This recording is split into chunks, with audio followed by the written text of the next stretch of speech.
It was way back in the 2000s. Jacob and Stacy were a beautiful couple. They matched each other to the max, young, handsome, from well-to-do families with similar interests. Both played sports and had great trimmed figures. Stacy, a long-legged, long-haired blonde with lush breasts and sensual lips, always with makeup and stylishly dressed, made all the men who found themselves near her excited. In her 23 years, she was the owner of an expensive clothing store that her father had given her. Stacy was rarely in the store. In fact, the receptionist did all the work for her. She was bored with the business of the store and spent most of her time taking care of herself and her body. Fitness center, swimming pool, massage, beauty salons, it all took time. Then there were the nightclubs and going out with friends. Stacy's life was very busy, but not quite in the direction her parents would have wanted.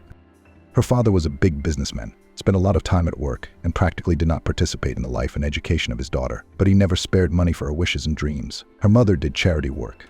She didn't particularly like it, but it was useful and even necessary for her husband's business. From the outside, they looked like a beautiful, loving family. However, throughout their life together, Edward, Stacy's father, cheated on her mother Stacy almost constantly. The spouse was aware of this. Over time, she learned to ignore it and went about her own personal life behind her husband's back. The divorce was not favorable to either of them, so everyone was fine with it. Stacy was an only child and knew no denial. Her parents gave her a foreign education, bought an expensive car and an apartment in the city center, gave her a business. Clothes and shoes, only designer ones. If treatment was required, it was the most expensive, in the best clinics. Jacob, too, had grown up in luxury and wealth, but unlike Stacy, he knew the value of money. Immediately after graduation, he got a job at a car dealership as a simple manager. He didn't want to depend on his parents' money. But 2 years later, he had to quit and take the post of general manager in his father's firm. It was a forced measure. Greg was seriously ill, and while he had strength, taught his son everything he would need to know as director. And before he passed away, Greg handed Jacob his position. It was very difficult and confusing for him at first, but within 6 months he got the hang of it and became a full-fledged CEO and owner of a large business. Vivian, Jacob's mother, took the death of her husband very hard. They had lived their entire lives soul to soul, loving and respecting each other. Their relationship began when they were very young. They were in elementary school when the teacher put them at the same desk. Between them arose a childish sympathy, which gradually grew into a strong friendship. However, Vivian's parents had to move, and the children began to see each other less often, and then they forgot each other. A few years later, they met again in the walls of one institute and never parted again. His parents' relationship was a role model for Jacob, and he had always dreamed of such a marriage. Jacob and Stacy met through his parents' business meetings. Their fathers were partners, and at one of their joint events, the young people saw each other for the first time and soon began dating. The parents loved having their children together. They dreamed of merging the businesses and one day passing it all on to their children. Stacy wasn't interested in that at all, but Jacob had already become a great businessman. Jacob wasn't embarrassed by his wife's frivolity. He believed that a man should be the serious one in the family, and a woman could afford to be light and unencumbered by problems. In fact, Stacy had loved Jacob and appreciated that he'd been lenient with her weaknesses. It was the same way his late father had treated his mother. The age difference between Jacob and Stacy was just under 5 years. Jacob was older. They planned to have a lavish wedding somewhere on the ocean under the bright tropical sun, on a sandy beach with the sound of the waves. But their dream was not destined to come true. It would be too hot this time of year. "Do you want a red, burned bride in front of you?" Jacob asked. "Either another place or another season. Let's keep thinking. We could do the ceremony in the evening, close to sunset. It would be beautiful and not so hot," Stacy suggested. "I don't want the evening. I want beautiful pictures of our wedding in the sunlight," Jacob objected. "All right, what are your options?" They talked about where to get married for a long time and couldn't come to a decision. Stacy wanted Bali and Jacob wanted the Caribbean islands. In the end, the man gave in to his beloved, and they continued to hotly discuss in which hotel to hold the ceremony. When the location was chosen, Jacob got busy making reservations. Their preparations were just beginning. Stacy was most interested in the dress. The couple had 4 months before the wedding, so she decided she would fly to Italy to get the dress. Jacob offered to order delivery, but Stacy stood her ground.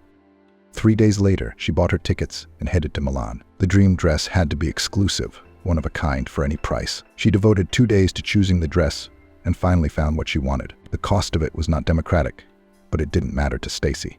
When she got home, she took the dress to the atelier to have it altered. Jacob didn't bother looking for a suit.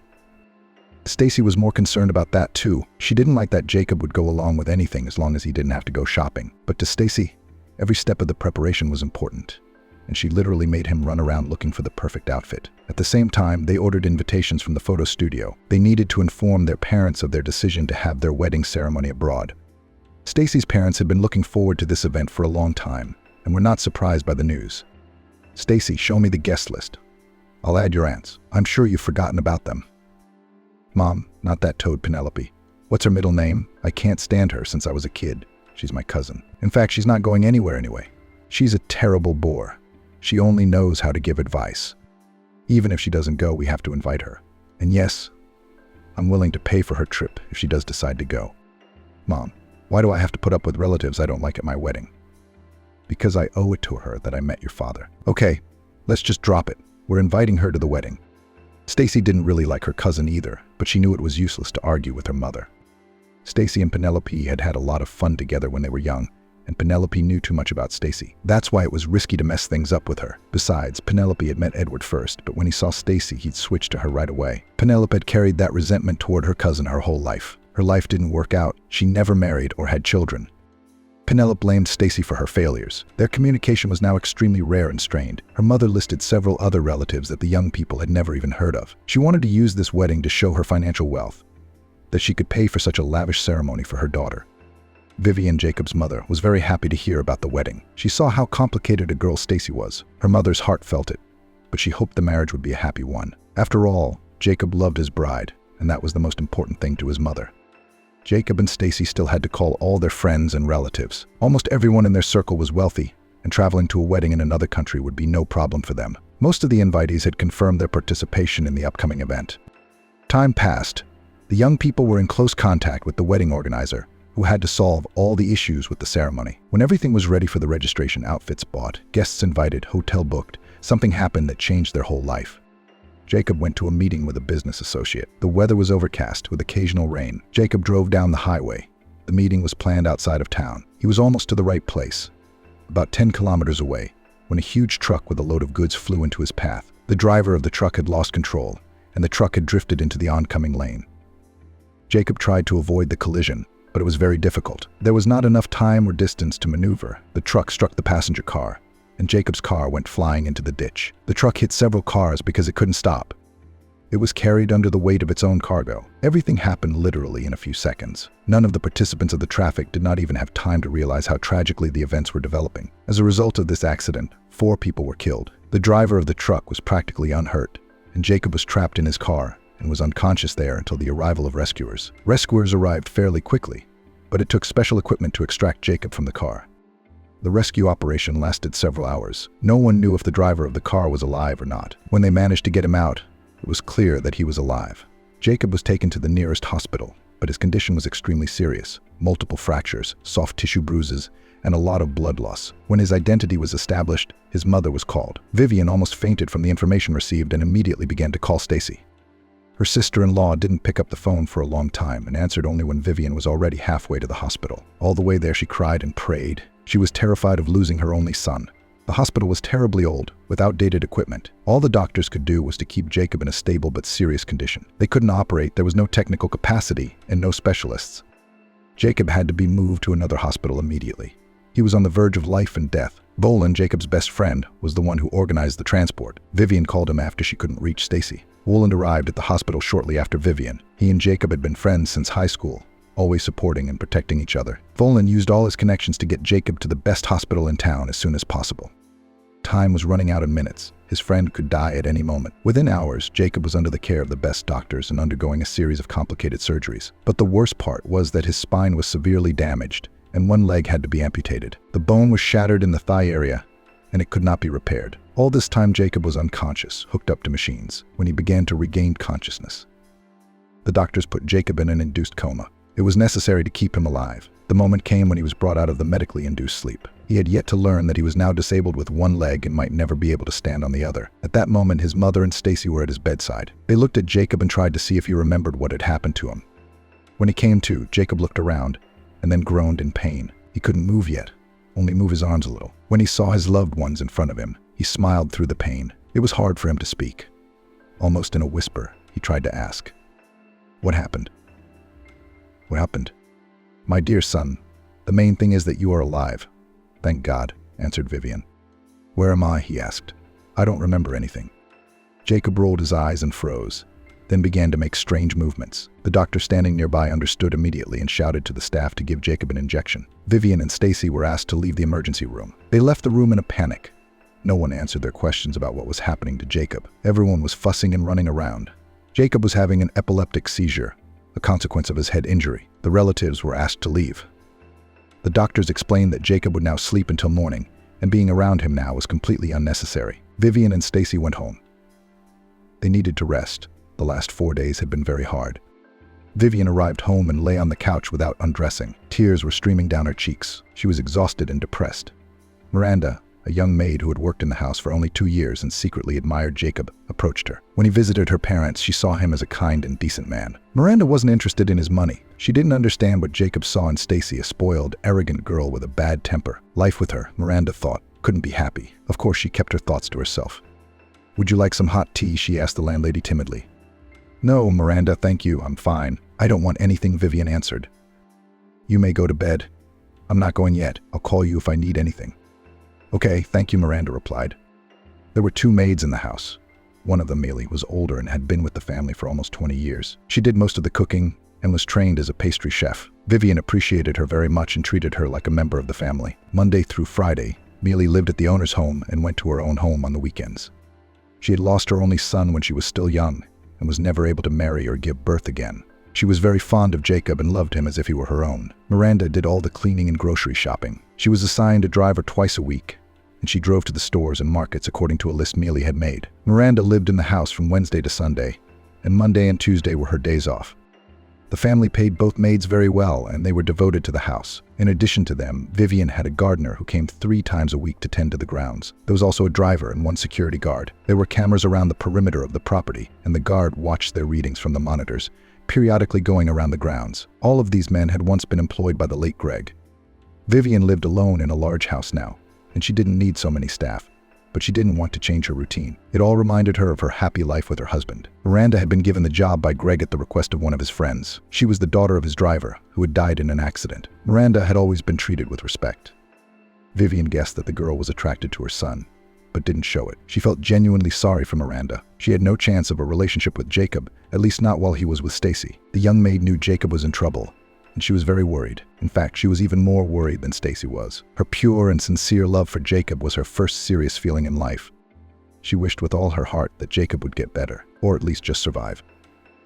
The next morning, Vivian went to see her son again at the hospital. Stacy didn't arrive until lunchtime. Jacob woke up but was heavily sedated. He hadn't yet realized how bad things were for him. Jacob tried to move, but his body wouldn't listen. His lower body was partially paralyzed, and he didn't feel that one of his legs was gone. Strong painkiller shots relieved the pain from the amputation. Jacob didn't understand where the pain came from either. He lay there, hooked up to machines, unable to change his body position on his own. It was unbearably painful for Vivian to look at her only son, to see him suffer and realize what lay ahead. She asked the doctor to let her tell her son the truth herself. The conversation was very difficult. Vivian struggled to find the words as she explained to Jacob that he had lost one of his legs and would probably spend the rest of his life in a wheelchair. Jacob stared at the ceiling in silence, unable to say a word. The only thing going through his mind was that his life was over. It would never be the same again. When Stacy came in, Jacob told her that he didn't want to tie her down and demand the impossible, and that she had the right to leave. It was too hard to be around such a sick man, and she was too young and would meet her happiness. But Stacy cried and hugged Jacob. She didn't want to hear all this. It was really hard for her to see her fiancé like that, but she didn't think about leaving him. She tried to cheer him up, telling him how beautiful and wonderful everything would be at their wedding, and that he would have to make an effort to accept everything as it was and start a new life. The wedding had to be canceled. Stacy took out all the reservations, called family, acquaintances, and friends. Everyone was worried about Jacob. Some offered to help, others expressed their condolences. It annoyed Stacy. She didn't want to be pitied. After a few days, Jacob was moved to a regular room. He lay on his back almost constantly and moved very little, only with assistance. Vivian hired a nurse to stay with him at night. A long recovery process lay ahead. In addition to the physical pain, Jacob was in a great deal of mental anguish. He worried about what he would be able to give Stacy in his condition. Despite this, she did not give up on her fiancé and continued to visit him in the hospital. One evening when Vivian returned from the hospital, Miranda approached her with a look of horror on her face. "Miranda, what happened to you? What happened to your face?" "I'm sorry," Miranda began, struggling to hold back tears. "I was just talking to someone I know. Her sister works in the ward where your son is being treated. Is it true that he really had to have his leg amputated?" Miranda couldn't help crying. "Yes, it is," Vivian nodded, "but I'm happy he's alive." "Yes, the important thing is that he's alive," Miranda said, wiping away her tears. "You're right. He's going to be all right. I'll pray for him." "Thank you, Miranda." If there's anything I can do to help, I'm happy to do it, Miranda said. What can you do now besides pray? Vivian smiled softly. But thank you, Miranda. You're a kind and good girl. Thank you for your support.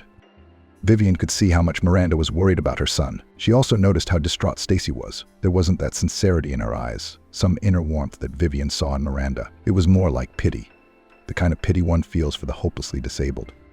In truth, the prospects for Jacob were not very bright. The chances that he would ever be able to walk on his own were slim to none. His leg had been amputated. Yes, a prosthesis could be put in, but if the lower part of his body remained paralyzed, it would all be pointless.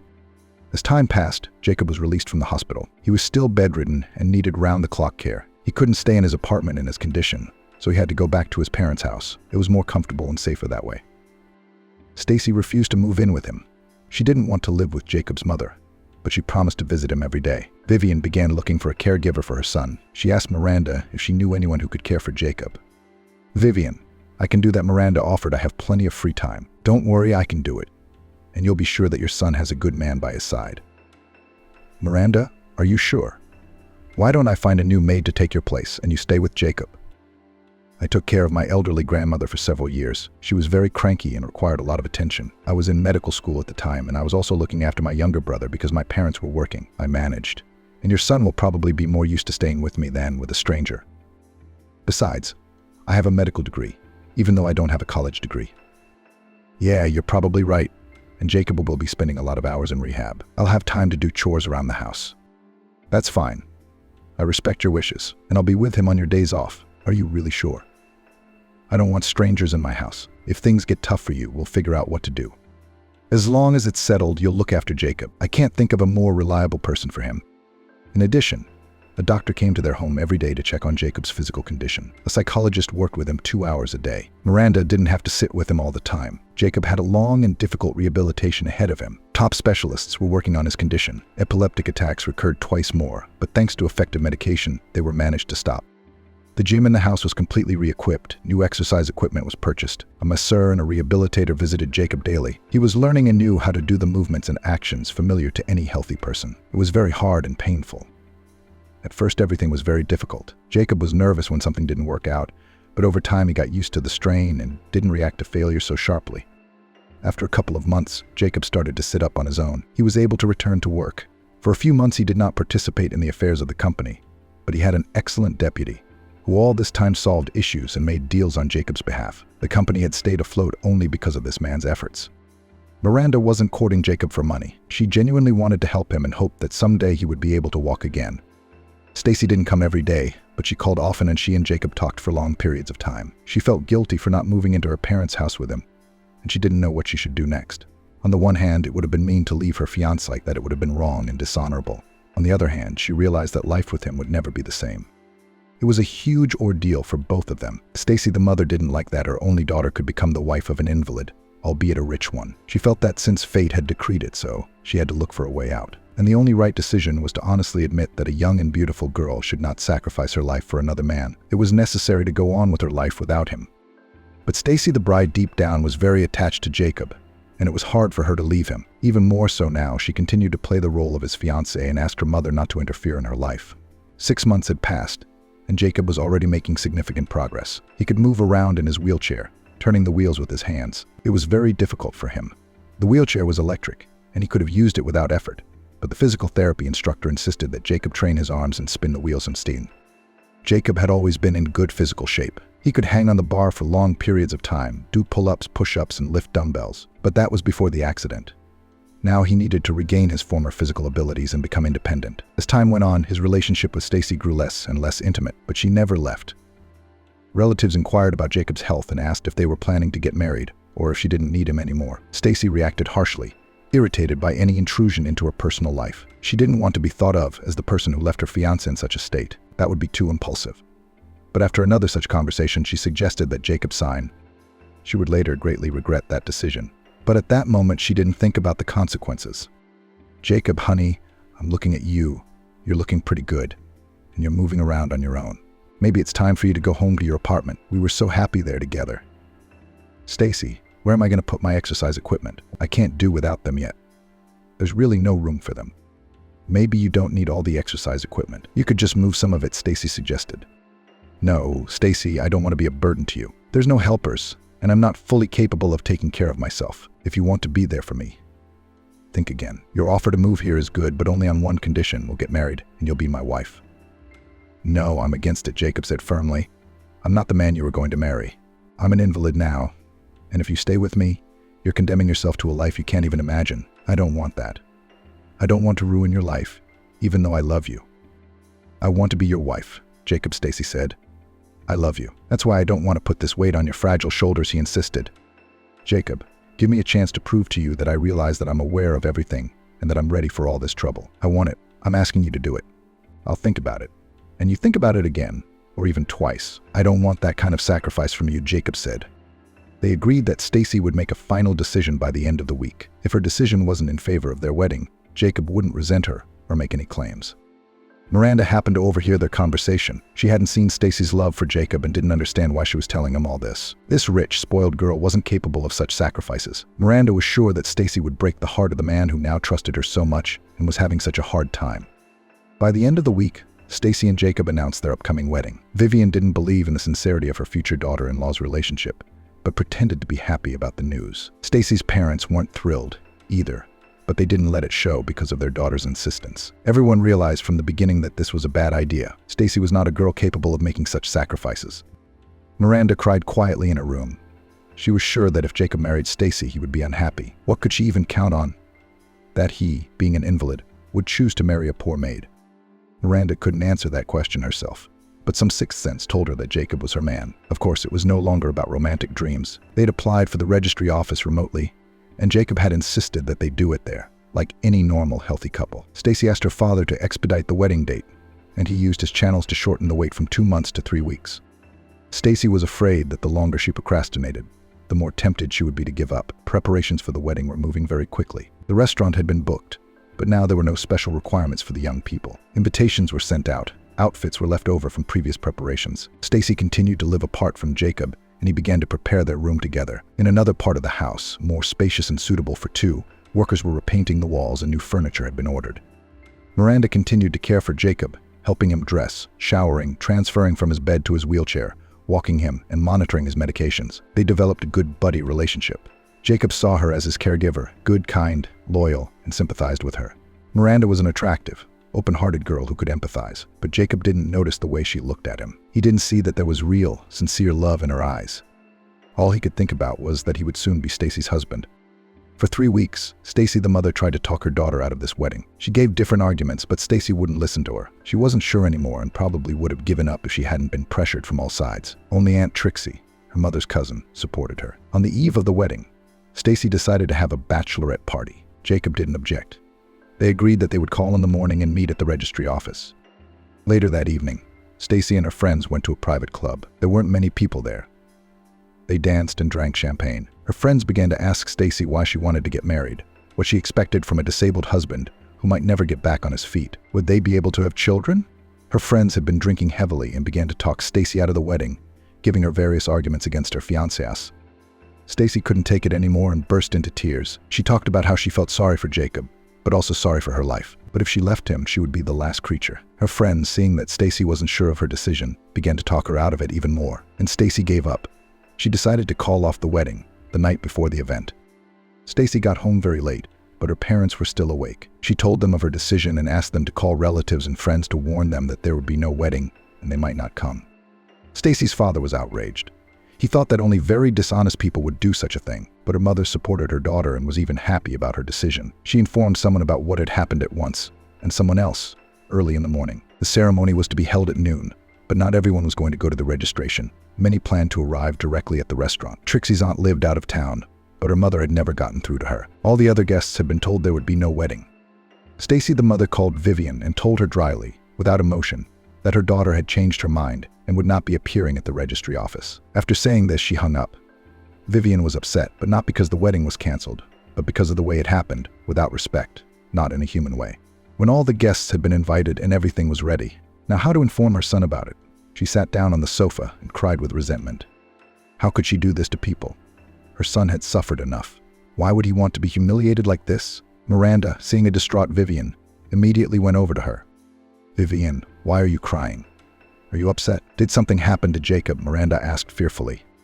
"No, Miranda, Jacob is fine for now. I just don't know how to tell him that his fiancée changed her mind about marrying him on his wedding day." What do you mean? What do you mean, changed her mind?" Miranda wondered. "It's like this. They're getting married in 4 hours and she won't be there. I could sense that Stacy didn't want that. What was the whole circus for? Now we have to notify Jacob and call the guests. Can you get me the list, please?" "Maybe we shouldn't cancel," Miranda suddenly suggested it. What are you talking about, Miranda? Who's he gonna marry? The bride's not coming. You?" "Maybe to me," she said quietly. "Don't be silly. This is serious business. You don't do that." "It's not even funny," Vivian said. "I'm not laughing. I'm serious about trying to save the situation. If Jacob sees me instead of Stacy at the registry office and decides not to do it, I understand. But he doesn't deserve to be humiliated like that. Let him make his own choice. Please. Let's try. I love your son. It'll be a sham marriage. I have no claim to anything. I'll sign any prenuptial agreement. Let that woman regret her decision." "Miranda, don't be ridiculous. It's impossible. They don't do that," Vivian sighed. "But why not? I'm serious. We don't have anything to lose, do we?" Vivian hesitated for a moment and then said, "Well, let's give it a try. There's nothing to lose. Miranda, you need a wedding dress right away." "What size are you?" Vivian asked. She immediately sent the driver to the wedding dress store and told him to buy 5 of the most beautiful ones in size 42 so that she could choose the right one. While the driver went to pick up the dresses, Miranda had her hair and makeup done. Vivian told Jacob that he would see and hear from the bride only at the wedding. In the meantime, let her get ready. But Jacob had heard his mother and Miranda's conversation from the beginning. During the time Miranda had been courting him, he'd grown fond of her and was even beginning to feel affection for her. Strangely enough, this news did not upset him. In fact, he felt a certain relief that Stacy would no longer be in his life. Miranda, on the other hand, was completely different, kind, sincere, loyal. Maybe she was the one sent to him by fate. Jacob prepared for the ceremony. His best friend was helping him, and he didn't know that the wedding party had changed. The groom was in a good mood and anticipating the event. He decided not to show his face in case Miranda changed her mind at the last moment. The bride and groom drove to the registry office in separate cars. Miranda and her mother-in-law were already there. When Jacob's car arrived, everything was ready for registration in the ceremonial hall on the first floor. The bride's name had been changed for money, and it was no problem. When everyone was invited to the signing, Jacob's wheelchair was the first to go in, accompanied by his friends. Everyone was waiting for the bride. But instead of Stacy, Miranda walked into the hall, looking incredibly beautiful and smiling. Her smile literally lit up the entire room. Jacob's friends looked at each other, not knowing what was going on, waiting for the other girl. Vivian was nervous and worried about how her son would react, but when she heard his answer, she froze in surprise. "Yes, I agree. I will be happy to have this beautiful girl as my wife," Jacob said calmly and confidently. The guests applauded. Vivian was happy. She had never expected it to turn out so well. Jacob's guests were the only ones in the restaurant, but no one noticed. Everyone was surprised that the bride was not what they expected to see. But the newlyweds didn't care. They looked happy and satisfied. The wedding was beautiful, fun, and relaxed. Miranda loved Jacob dearly. She didn't care that he was in a wheelchair. She was willing to do whatever it took to help him get back on his feet. There was nothing left to lose. "Miranda, you need a wedding dress right away." "What size are you?" Vivian asked. She immediately sent the driver to the wedding dress store and told him to buy 5 of the most beautiful ones in size 42. So that she could choose the right one. While the driver went to pick up the dresses, Miranda had her hair and makeup done. Vivian told Jacob that he would see and hear from the bride only at the wedding. In the meantime, let her get ready. But Jacob had heard his mother and Miranda's conversation from the beginning. During the time Miranda had been courting him, he'd grown fond of her and was even beginning to feel affection for her. Strangely enough, this news did not upset him. In fact, he felt a certain relief that Stacy would no longer be in his life. Miranda, on the other hand, was completely different, kind, sincere, loyal. Maybe she was the one sent to him by fate. Jacob prepared for the ceremony. His best friend was helping him, and he didn't know that the wedding party had changed. The groom was in a good mood and anticipating the event. He decided not to show his face, in case Miranda changed her mind at the last moment. The bride and groom drove to the registry office in separate cars. Miranda and her mother-in-law were already there. When Jacob's car arrived, everything was ready for registration in the ceremonial hall on the first floor. The bride's name had been changed for money, and it was no problem. When everyone was invited to the signing, Jacob's wheelchair was the first to go in, accompanied by his friends. Everyone was waiting for the bride. But instead of Stacy, Miranda walked into the hall, looking incredibly beautiful and smiling. Her smile literally lit up the entire room.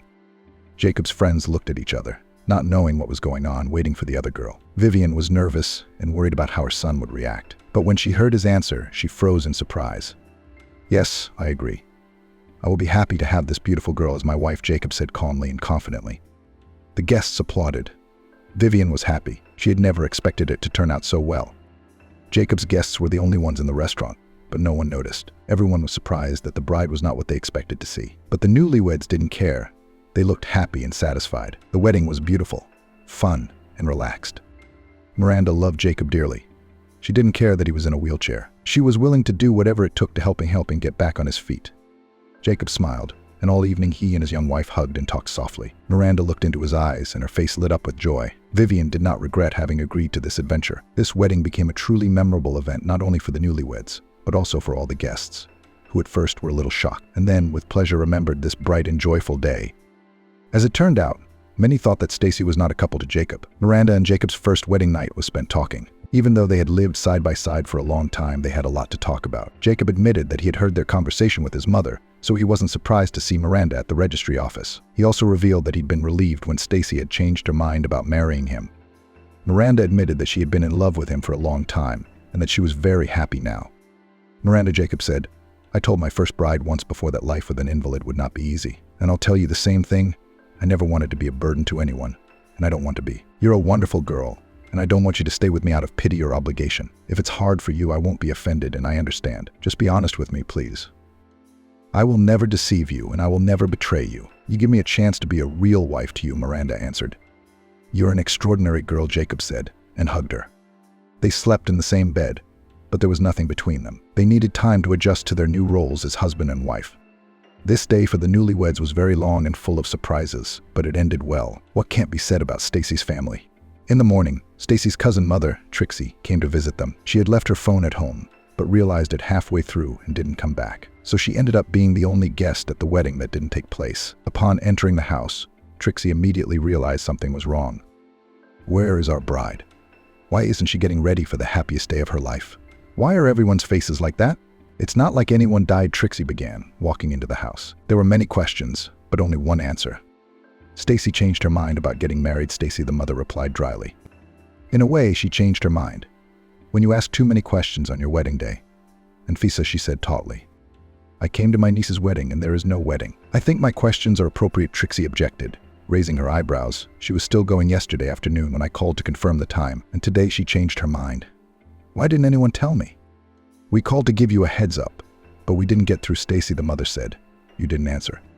What I don't understand, Trixie continued. Is this a family thing?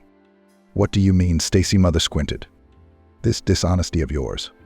What makes you think you can do that to people? That your daughter, Trixie, had a temper. Oh, come on, Stacy, mother sighed. Why are you mixing all this up? You knew I was in love with Woland, and it didn't bother you one bit. You dumped your fiancé and switched to mine. Maybe he wouldn't have married you if it weren't for your fake pregnancy. And now your daughter is dumping her fiancé. Why would you mess with a guy's head? He's been through enough in his life. Why did you have to humiliate him like that? Embarrass him like that? What kind of people are you? Cancel the wedding on the day of the wedding. I can't believe it. There. You've said it all, Stacy, the mother said coldly. Now you can go back where you came from. We have nothing more to talk about. What do you mean? A fictitious pregnancy. Woland came down the stairs. He heard everything. Voland, don't listen to her, Stacy, the mother tried to intervene. Anfisa, what are you talking about? Voland interrupted her, looking straight at Trixie. Ask her, Trixie said shortly. I don't want to be in this house anymore. Trixie turned to leave, but Voland grabbed her arm. I want the truth, and I want to hear it from you, he said, holding her back. I haven't trusted my wife for a long time. But okay, if you want to tell me, I'm listening. No, Trixie, Stacy, the mother said worriedly. Don't go on. You left me for her after one stupid night where she supposedly got pregnant, Trixie began. She lied to you. There was no pregnancy, and there was no miscarriage, and nothing happened between you two that night. She set it all up on purpose. That drunkard Vijay she was going to marry, he was no match for you, so she made it up so you'd go to me. There was an icy silence in the room. I've loved you all my life, and I kept quiet. It's up to you whether you believe me or not. Work it out for yourself. I have to go, Trixie said and left. Edward and Stacy continued to talk in an elevated tone of voice. Edward had never loved his wife. He had married her out of duty, out of decency, but not out of love. And in all his life, he could never love her. He tried, but he couldn't. After his daughter was born, he decided the child needed a father, and then everything went on as usual. If the deception had been discovered right away, he never would have stayed with Stacy. For the first 5 years of their marriage, there wasn't a day he didn't think about Trixie. And then he gradually forgot her. But there were always other women in his life, and his wife knew about them. Edward didn't want to stay in that house any longer. He packed his things and left for the city apartment. The mother and daughter were left alone. Stacy hated Trixie as much as she had hated anyone in her life. So, in one day, one family was created and another was broken up. For the first 2 months, Miranda and Jacob lived virtually as friends. The young wife continued to help her husband in his recovery, nursing him back to health, caring for him. Vivian was grateful for everything that had happened lately. She saw how her son had changed. He smiled more often, looked better, and had a positive attitude. Jacob had really changed around Miranda. He had gotten a second wind and was exercising more often and more intensely. He had even brought back the masseur he had refused to have a massage with, thinking it was no good. Now he and Miranda often went out, but as husband and wife. Their married life was calm and measured. Jacob continued his rehabilitation before and after work. He worked remotely from home most of the day and no longer needed constant care. Miranda slowly returned to her old job and began cleaning the house. But Vivian was adamantly opposed to this and had already started looking for a new housekeeper. Miranda was now her son's wife and should not be a maid in this house. Jacob wanted to be a full-fledged husband, especially since Miranda had repeatedly hinted at it, but he had a psychological barrier, the fear of failure. Each time it stopped him. Miranda, however, didn't insist. She was willing to wait as long as it took to remove his doubts. Jacob saw a urologist, resumed therapy with a psychologist, underwent an examination and many different tests. His sexual function was normal. He was a perfectly healthy man in that respect. Miranda was attracted to Jacob as a woman, but the fear was stronger. The sessions with the psychologist had done nothing but give him confidence and remove his fear of failure. Finally, Miranda and Jacob became real husband and wife. Jacob felt great affection, perhaps even love, for Miranda. At one point, he caught himself thinking that he saw her as the mother of his future children, which meant that his feelings for her were serious. As Jacob recovered, he realized he was ready to go back to work in the office. He hired a sturdy driver to help him transfer from his car to his wheelchair. He had a special ramp installed at the entrance to the office building. Jacob was acutely aware that the world was not adapted for people like him. The accessible environment that is talked about so much is hardly ever realized in real life. One day, Jacob was able to get up on his own, without anyone's help. He stood on his only leg and realized that it was time to put on a prosthesis. It was a big success, a small victory. Before, he had never even wanted to hear about a prosthesis, thinking it was pointless. Now the prosthesis was custom-made, and it took time. Jacob dreamed that perhaps soon he would be able to walk again. But nothing was imminent, and Jacob had another epileptic attack. He had not felt this way in a long time, and he was sure that he was free of the disease. The attack brought him back to his hospital bed. The doctors examined him again and began to select new medications. Miranda was very worried. It turned out that Jacob had stopped taking his epilepsy medication without telling anyone. That rash decision could have cost him his life. Miranda was confused. She wanted to find a job, something to do, because the new housekeeper was doing an excellent job. Jacob had gained a lot of independence too, and Miranda was starting to go crazy with nothing to do. She tried to help the gardener tend to the flowers to keep herself busy and speed up the passage of time. Miranda was a nurse by training and had always dreamed of continuing her studies to get a college degree. Vivian saw that Miranda was out of sorts and decided to talk to her. "Miranda, I can see that you're not very comfortable. Tell me, what can I do to help you?" "Vivian, I'm very grateful for your concern, but I'm not used to being idle. Can I get a job? I've seen the ads. Hospitals are always looking for nurses. I graduated from college, but I haven't had much time to work." "I agree, you should find something to do. Tell me, what are your dreams?" "Well, besides being a nurse, I'd like to get a medical degree, but I guess I can't get in now." "What makes you think that?" "I haven't practiced in a long time." "I'll tell you what, you'll find out everything about the institute. What department do you want? What do you need to get in? I'll use my connections to find a way to get you in." "All right, but I have one condition. You learn to drive by the fall. We'll get you a license so you can be mobile. Without a car, it will be very difficult for you. We are far away from the city," said Vivian. Vivian was ready to fulfill any wish of her daughter-in-law. After all, thanks to this fragile girl, her son was back to normal life and felt happy again. In the fall, Miranda entered medical school. Jacob bought her a car.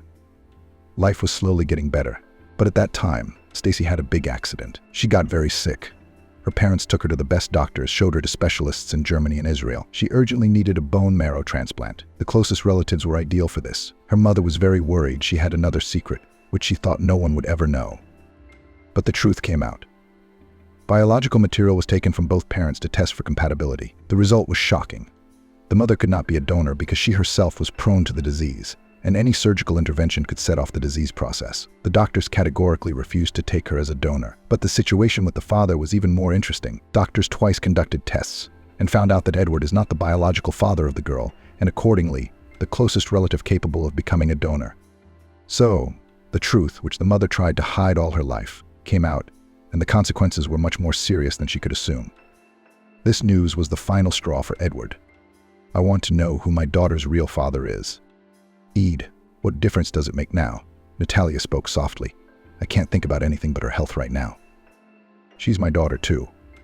I'll never give her up, and she won't know she's not my own. But I have a right to know who you cheated me with.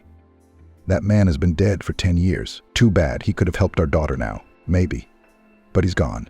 Natasha, when we get back, I'm filing for divorce. You've been lying to me your whole life. I don't know how that's possible.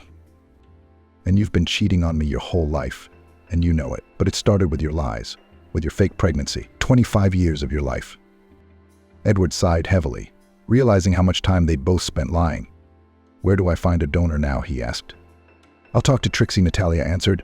I'm sure she won't say no, despite our complicated relationship. She's always been good to Stacy. Of course, Trixie agreed. She had saved Natalia's daughter's life that time. It was an ordeal for everyone. Stacy had a long treatment and recovery like all cancer patients. It was a huge blow to her. She cried and kept repeating that it was punishment for what she had done to her fiancé. Her parents consoled her, but Natalia was sure that her daughter was paying for her own sins. After returning home, Edward filed for divorce. He and Trixie decided to live together. They had lost a lot of time, but now they had a chance to make up for lost time. Trixie, being younger, dreamed of having a child with Edward, and that desire brought them closer together. In the meantime, Miranda was still in medical school, and she had many more years of study ahead of her. Jacob was making great strides in his recovery. He was able to get around in his wheelchair, stand up, and take a few steps. He had also learned to drive a car with automatic transmission. My darling, I have a surprise for you. Jacob came into the room with a big smile, holding a brightly colored advertising booklet. Really? What's in it? Miranda asked curiously. I'm sure you'll like it, he answered cryptically and held it out to her. Miranda opened it and froze for a moment. Oh my God, this is a fairy tale, she exclaimed, her eyes lighting up with joy. I never dreamed of this. Thank you, my love. The booklet was about a romantic trip Miranda had long dreamed of, but had never dared to mention. Jacob knew it was important to her, so he decided to make her dream come true. Why are there so many tickets? Is someone else coming with us? Miranda asked in surprise. Are you serious? Jacob grinned, Mom and Tony. How did you do that? Miranda couldn't believe her ears. Your family didn't attend our wedding, so I decided they should be a part of our wedding trip. Mom refused for a long time. She was embarrassed to accept my proposal. But for Tony's sake, she agreed. You've never been abroad, so it's just the four of us. What about a passport? Miranda asked. It's all ready. My driver will pick it up tomorrow, Jacob said with a smile. You're so thoughtful. Thank you, my love. A week later, they left for a vacation in the Arab Emirates. The timing was perfect. The heat wave was over, and it was a warm, sunny winter. Miranda was absolutely delighted with this amazing country. She kept commenting on it and couldn't stop marveling. The Arab Emirates really turned out to be a delightful place to travel. This country combined modern skyscrapers and vast deserts, luxury hotels and traditional markets. The family stayed in a stunningly beautiful hotel on the coast. The view from the window of their room was simply mesmerizing. From the 20th floor, there was a breathtaking panorama of the sea. Miranda had never experienced anything like it before, nor had she ever seen such beauty before. Her mother and brother were also delighted with this amazing place. There was nothing like it anywhere in America in those years. The tourist business was just starting to develop and still left a lot to be desired. In the Emirates, they spent their time very richly. They rode camels and jeeps in the deserts, took a yacht trip on the Arabian Gulf, participated in excursions to ancient cities, oases, tasted the local cuisine. Time flew fast and full of events. In the evening, they fell exhausted on beds and fell asleep. The service in the Emirates was amazing. Jacob did not feel disadvantaged because of his physical peculiarities. He was helped everywhere, supported, and given all the necessary conditions to participate in the activities. The attitude towards him was very respectful. No one wanted to go back home. But these 2 weeks became one of the most memorable events in the marriage and the life of Miranda, her brother, and her mother. However, they had to get back to their studies and work. Another very serious challenge awaited the young people. A month after returning from vacation, Miranda felt sick. From the symptoms, she guessed that she was pregnant. However, it was necessary to take tests to confirm it. A home test showed a positive result. Miranda realized that pregnancy at that moment was a huge risk because she was taking oral contraceptives. But the vacation, the change of time zones and climate had taken its toll on her body. It experienced stress, which probably led to a change in her cycle. Miranda hit the one time when contraception didn't work and a pregnancy occurred. The ultrasound showed almost 6 weeks, but no abnormalities were detected. That evening, Miranda told Jake about it. He was very excited, but Miranda didn't share his enthusiasm. "Jacob, you realize that, first of all, I was taking a combination of oral contraceptives, which shouldn't have gotten me pregnant, but it did, and that's a risk. And secondly, you're on serious medications, including anti-inflammatories." "I know," she continued, "that the combination of these two factors can have a negative impact on the baby's health. We're taking a huge risk if we keep this pregnancy." "Miranda, I'm not a doctor, of course, you know best. If you don't think we should keep the baby right now, then let's not," Jacob said, trying to be supportive. "He has a 50-50 chance of being born healthy," Miranda said thoughtfully. "I'll start the tests, and if there's even the slightest suspicion of an abnormality, we'll terminate the pregnancy. I'm just saying this so you'll be prepared for any outcome." "Yes, Miranda, I understand. Let's not tell our mothers yet. They don't need all this worry. As soon as we know the baby's okay, then we'll tell them." Miranda was very afraid. Her sixth sense told her that this pregnancy should be terminated, but she couldn't do it without obvious reasons, without finding any abnormalities. The feeling of a new life born inside her prevented her from taking this step. The choice was extremely difficult, to rely on intuition or to hope that medicine had advanced so much that doctors could detect the problem long before the baby was born. The first screening did not reveal any abnormalities. All the tests were normal. According to ultrasound, the terms of the actual and estimated age of the fetus coincided. The fetal structure and size were normal. However, Miranda was suffering from severe toxicosis. She felt nauseous all the time, and no amount of medication helped to relieve her condition.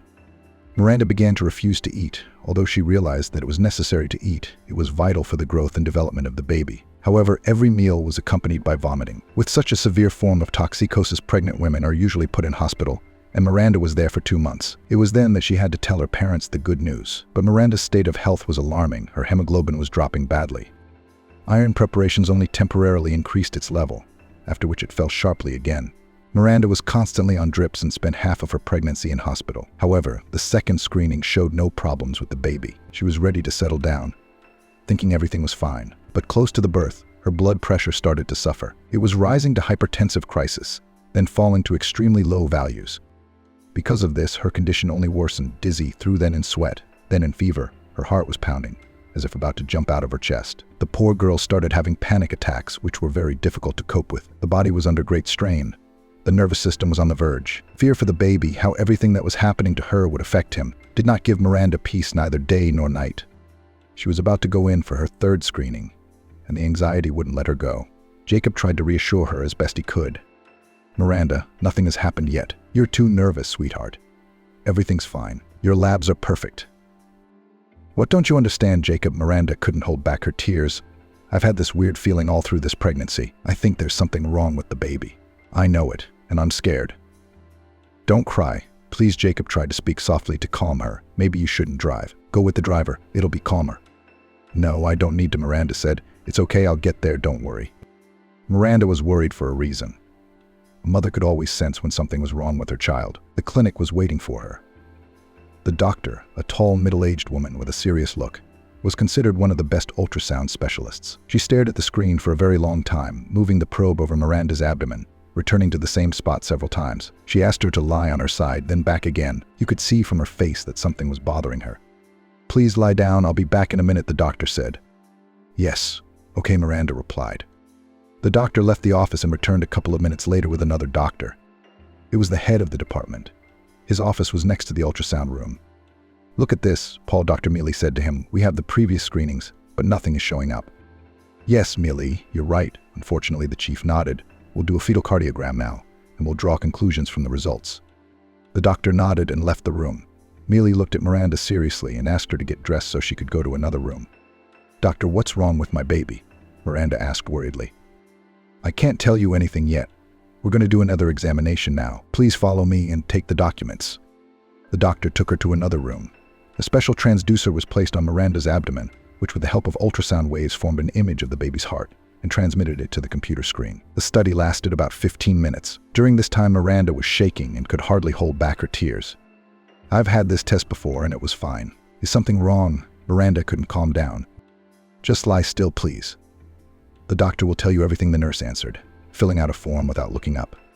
The doctor looked silently at the monitor without reacting, which frightened Miranda even more. When the examination was over, she was asked to leave and wait in the hallway. Miranda stood outside the door and tried to listen to the conversation between the nurse and the doctor. 5 minutes later, the nurse came out and together they went to the gynecologist's office. When they entered the office, the nurse put all the studies on the table and silently walked out. Isabel's gynecologist was already aware of the ultrasound results and was waiting for the fetal cardiogram data. Her face was serious and sad. At least that's how Miranda saw it. "Hello, Miranda," Isabel said, inviting her to sit down. "Hello, Isabel," Miranda replied, barely able to contain her excitement. "Miranda, how are you feeling?" "My blood pressure's been skyrocketing. Sometimes I have panic attacks. Other than that, I'm fine. The nausea went away when I was in the hospital. Doctor, please tell me what's wrong with my baby. Why isn't anyone saying anything?" "I looked at your previous tests," Isabel began. "There was nothing to worry about then. But now we suspect your baby has a heart defect. We won't know for sure how serious it is until after he's born. For now, I strongly recommend hospitalization. We'll put you in the pathology department. The doctors there are excellent, and they'll monitor you and your baby." "What kind of pathology? Won't he die?" Miranda couldn't take it anymore and started crying. "Maggie, I'm asking you to calm down. Yes, the baby has a septal defect between the left and right ventricles. It wasn't visible on the ultrasound earlier. His vitals are still normal, but you need to be monitored. I can't tell you any more than I already have because we won't know the exact information until after your son is born. I'm writing you a referral. You must go to the hospital today. You'll have to stay in the hospital till you give birth. You may need a C-section." Miranda walked out of the doctor's office and cried. She felt that something was happening to the baby. After listening to her spouse, she went with the driver. She herself was in such a state that she couldn't drive. When she got home, Jacob was gone. He'd left for a business meeting. Miranda didn't call him. Her mother-in-law met her. "Miranda, my daughter, what's wrong? Why are you crying?" "Vivian, our son has a heart defect. The doctors don't say anything. They only say to go to the hospital again," and Miranda burst into tears. "My girl, what is it? Don't cry. It's bad for the child. Don't cry. We live in the XC century. Medicine is like this now. Everyone is being treated. We'll find the best doctors. We'll go abroad if necessary. Everything will be fine. Don't cry." Vivian hugged Miranda. "I'm so scared," Miranda whispered. "Of course you are. You're a mother. It's normal to worry about your child. Let's get your things together. If the doctor said to go to bed, we should go to bed." Vivian helped Miranda pack. The room for the baby was ready. A crib in blue colors, bedding and clothes had been bought. But bringing the baby into this room was not meant to be. Miranda walked into the nursery, looked around, wiped away her tears, and headed for the exit. That afternoon, she was admitted to the pathology ward, the doctors fussing over her. Vivian raised all her connections to make her daughter-in-law comfortable and to get her qualified medical care. Miranda was placed in a private room and could be visited at any time. Jacob and Vivian took turns coming almost every day. On weekends, Mom came. For 5 weeks, Miranda was in the hospital. She had IVs, shots, periodic ultrasounds, cardiograms, and tests. A panel of doctors decided that it would be safer to perform a C-section, as self-birth could be dangerous. Miranda agreed and signed all the necessary paperwork. The surgery was scheduled for 10 a.m. The sun was shining especially bright that morning, and Miranda thought it was a good sign because the previous days had been very cloudy. She was wheeled into surgery, and immediately after the baby was born, he was taken to the NICU. The pathology was much more serious than previously thought. When Miranda came back from anesthesia, the first thing she asked about her son. The doctors said that the baby was alive, but in a serious condition. By evening, Miranda was able to stand up and bent down and walked toward the emergency room. Behind the glass, she saw her baby hooked up to a multitude of sensors. He was lying there, all pale, and it was a very heavy sight. The young mother's heart was torn to pieces. 3 days passed for her in a sort of comatose state. The doctors explained that the baby had a serious heart defect and would need surgery as soon as he could bear it. Miranda listened and nodded, but cried into her pillow at night, trying to save her milk in hopes that she would soon be able to feed her son. On the 4th day, however, the baby died. This came as a huge blow to everyone. Miranda managed to give him a name, but didn't voice it until after his death. She was afraid of this outcome, so she decided that if he survived and they got out of the hospital, she would write him down as Sviatoslav on his birth certificate. 6 months passed. After her son died, Miranda visited his grave every week. She spent entire days with Vivian, who told her that she needed to let go of the baby. Letting go didn't work for Miranda at all, but as time went on, she started going to the grave less often. She also returned to her studies and slowly began to rebuild her life. She needed to pick herself up and get on with her life. Jacob tried to walk on his own, and he was able to take 2 or 3 steps at a time. But then his legs would not obey him and he would fall. But his wife supported him, and it was only thanks to Miranda that he kept going and did not give up. Jacob, in turn, was very supportive of Miranda. After the death of her son, she needed it.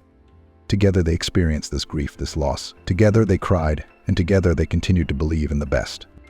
One evening, when it was warm fall, the phone rang. Vivian saw that it was Stacy calling and didn't pick up. She missed 3 calls because she didn't want to talk to the woman. Then the phone rang for Jacob. He answered right away. "Yes, I'm listening," he said dryly. "Jacob, hello. Stacy's dead." There was crying in the phone. "What are you saying?" "Hello, Stacy, are you there?" "Andrew, my little girl is dead." "Oh my God, I'm so sorry. When? How can I help?" "The funeral's tomorrow. Died yesterday. We treated her for a long time, but we couldn't save her. I'm sorry for your loss. Tell me where the funeral will take place and what time." "I'll be there," Jacob said. Stacy told him the time and place of the funeral. Jacob told his mother, and they both decided to go to say goodbye to his ex-fiancée. There were a lot of people at the funeral. Stacy lay thin but still beautiful, in her wedding dress, the very one she had intended to marry Jacob in. It had been her last wish.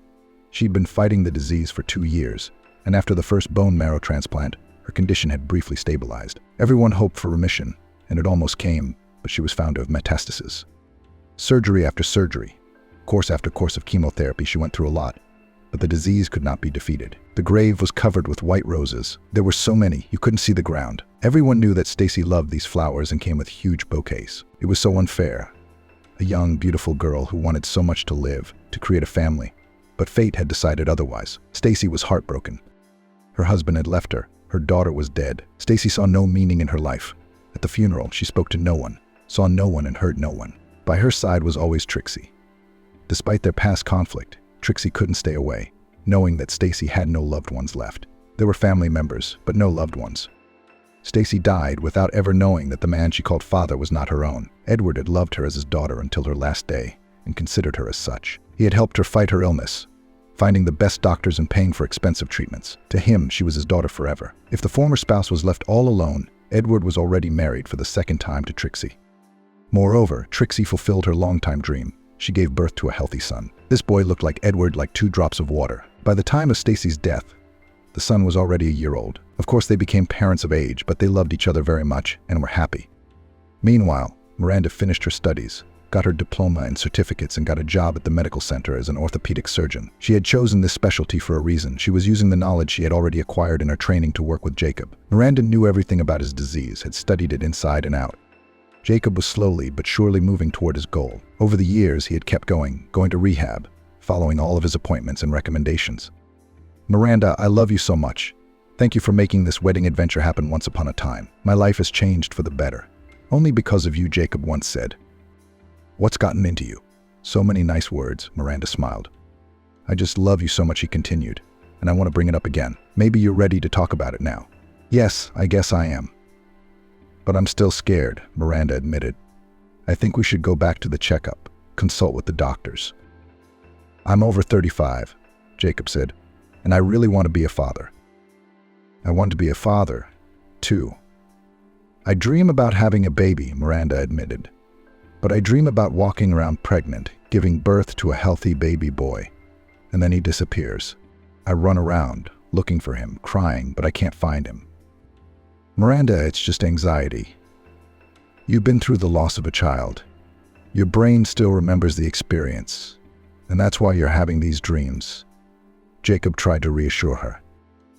"I understand all of that. Jacob, let's make an appointment for counseling." "I'm ready," Miranda said. A week later, they went to the doctor's office for a consultation. This time they took the question of having a baby very seriously. There were to be no more accidents. The doctor ordered a lot of different examinations, the results of which could be used to judge the risks and the likelihood of having a sick baby again. Miranda knew she wouldn't be able to live through it a second time, but the doctors assured her that the prospective parents were perfectly healthy. Jacob's epilepsy had gone into permanent remission. He was no longer taking pills, and Miranda was at an age when the risks were still minimal. It was certainly the right time to start thinking about having a baby. 2 months later, the expectant mother registered at the women's clinic. In parallel, she was observed by a family doctor and her gynecologist. Pregnancy proceeded calmly, without toxicosis and other problems. The main thing is that Miranda had a good feeling, and she always trusted her intuition. On a warm summer day in the middle of July, the couple gave birth to a healthy baby girl. They named her Kate. It was a long-awaited child, the very conscious parenthood that psychologists write about. That's exactly what happened in Miranda and Jacob's family. The girl grew up in love in a warm, heartfelt environment. Her parents took great care of her, but did not spoil her. Kate grew up to be a beautiful, kind, intelligent, and very beautiful girl. She graduated from music school in 11 classes of high school. Ahead of her awaited her graduation and admission to university. That day it was raining lightly in the fall. Kate was in a hurry to go to university. That day was the wake for her grandmother Vivian, who died 5 years ago. The girl missed the first 3 classes, but she had to be on time for the next one. Running into the institute, she bumped into a young man whom she almost knocked down. "Oh, I'm sorry, please, I didn't mean to. Where are you running like that?" Kate apologized. "I'm late anyway," smiled the guy. "Did the classes start already?" "Yeah, a few minutes ago." "Okay, it's no big deal. Come in quietly, maybe they won't notice." "No, our teacher is very strict in this subject. He doesn't let latecomers in." "Shit, how come? I knew what class I was taking." "You must be a freshman, right? I haven't seen you here before." "Yeah, I'm a sophomore, and I'm already late. I've been skipping classes." Kate sighed. "What year are you in?" "I'm a 5th year. What's your name, princess?" "Kate. What's yours?" "Woland. Nice to meet you." "Nice to meet you too. I don't know anybody here except the girls from class." "Listen, we're getting ready for a performance. Do you want to come to rehearsal with me? Next door tonight. It'll be fun tonight." "Yeah, I'd like that. Do I get in?" "Of course they'll let you come with me. What time do you have school tonight?" They agreed that Woland would pick Kate up in the evening, and they would go to the rehearsal at the university together. Kate told her parents that she had met a guy from her 5th year during the day, and she was interested in him. They were in the same department and had the same professors. Woland gave Kate his lectures so she could fill in the gaps when she didn't have time to take notes. They saw each other every day before and after classes. Woland turned out to be a nice, kind guy with a good sense of humor. Their casual acquaintance developed first into friendship and eventually into a closer relationship. Woland actively courted Kate. He drove her to the university and picked her up after classes, gave her flowers for no reason, brought her favorite sweets and fed her between classes. Kate had a big sweet tooth and appreciated his care and attention. Woland had been living apart from his parents since his 4th year. His father bought him an apartment, as well as a car. But Woland studied very well and worked in his father's company. He was to continue the family business. 6 months later, he told his parents that he had met a girl, and they were in a serious relationship. His mother very much asked him to introduce them to his chosen one. Then Woland invited Kate to visit his parents. Mom set the table and prepared a delicious meal. Woland and Kate drove up. Their parents met them outside. "Mom, Dad, I'd like you to meet Kate." "Hello, Kate." The parents said hello almost in unison. "Hello," the girl answered shyly. "These are my parents, Edward and Trixie." "Nice to meet you," Kate added. "Nice to meet you too. Please come inside.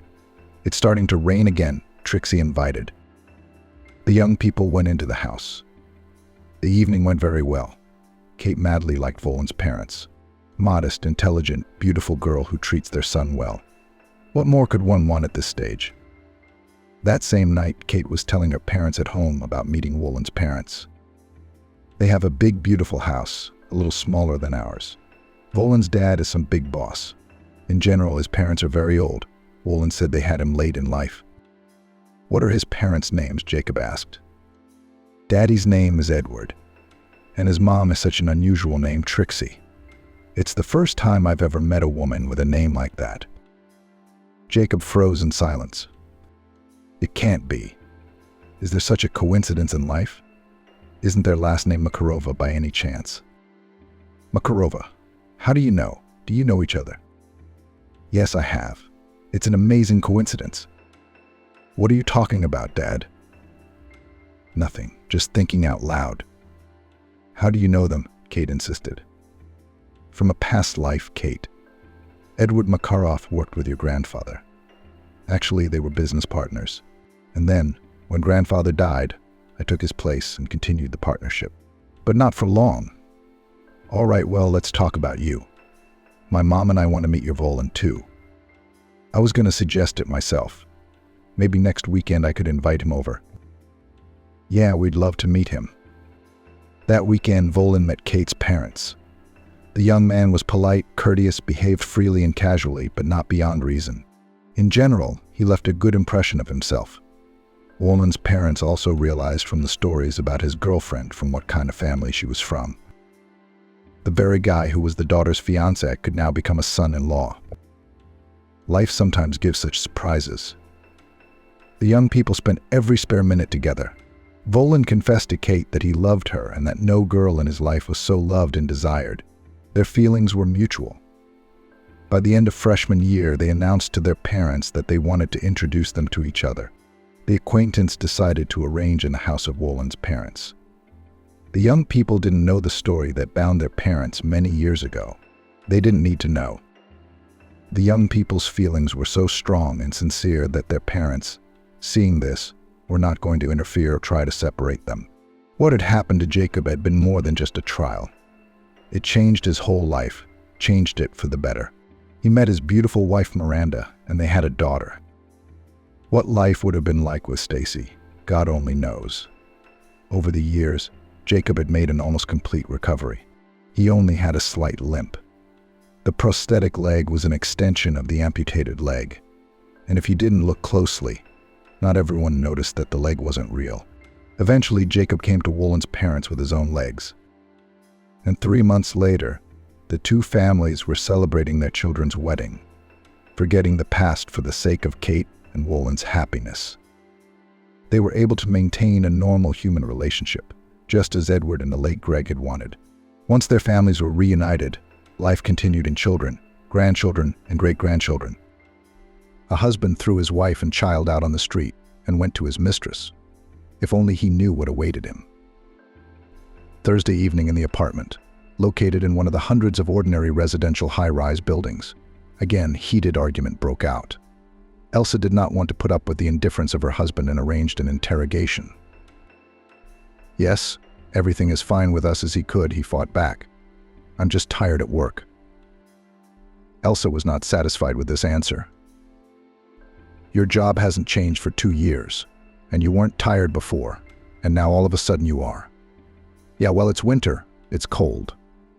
Vitamin D deficiency. You should take your family to the sea, and you'd have more energy." Instead of an answer, Elsa got only a familiar sour look on her face. "I have to repair the car, not to the sea. All I need now is to eat in peace." It's always like this. He has everything nice and calm. He went to work, came home and dinner was ready. The child is dressed and washed.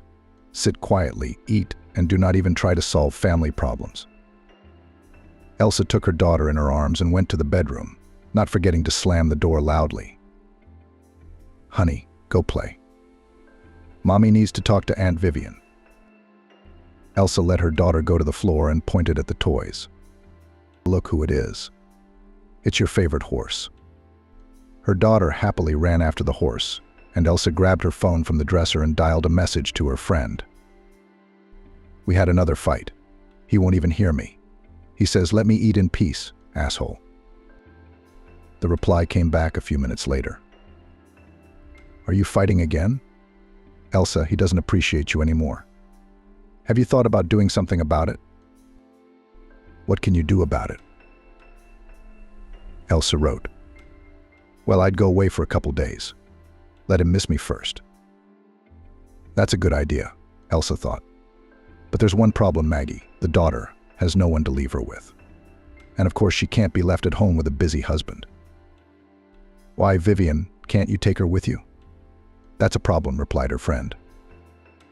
"Really, why should a daughter be an obstacle to taking a break from her husband? And maybe even show him that she would not be tied to the house and sit to suffer." And then Elsa began to have a plan. "Eugene, Vivian and I are going away for 2 days. I want a vacation with a friend. We'll stay in Miami," she said. Eugene got off the phone. "Don't you have anything else to do?" "What, Miami in winter? The weather forecast is bad."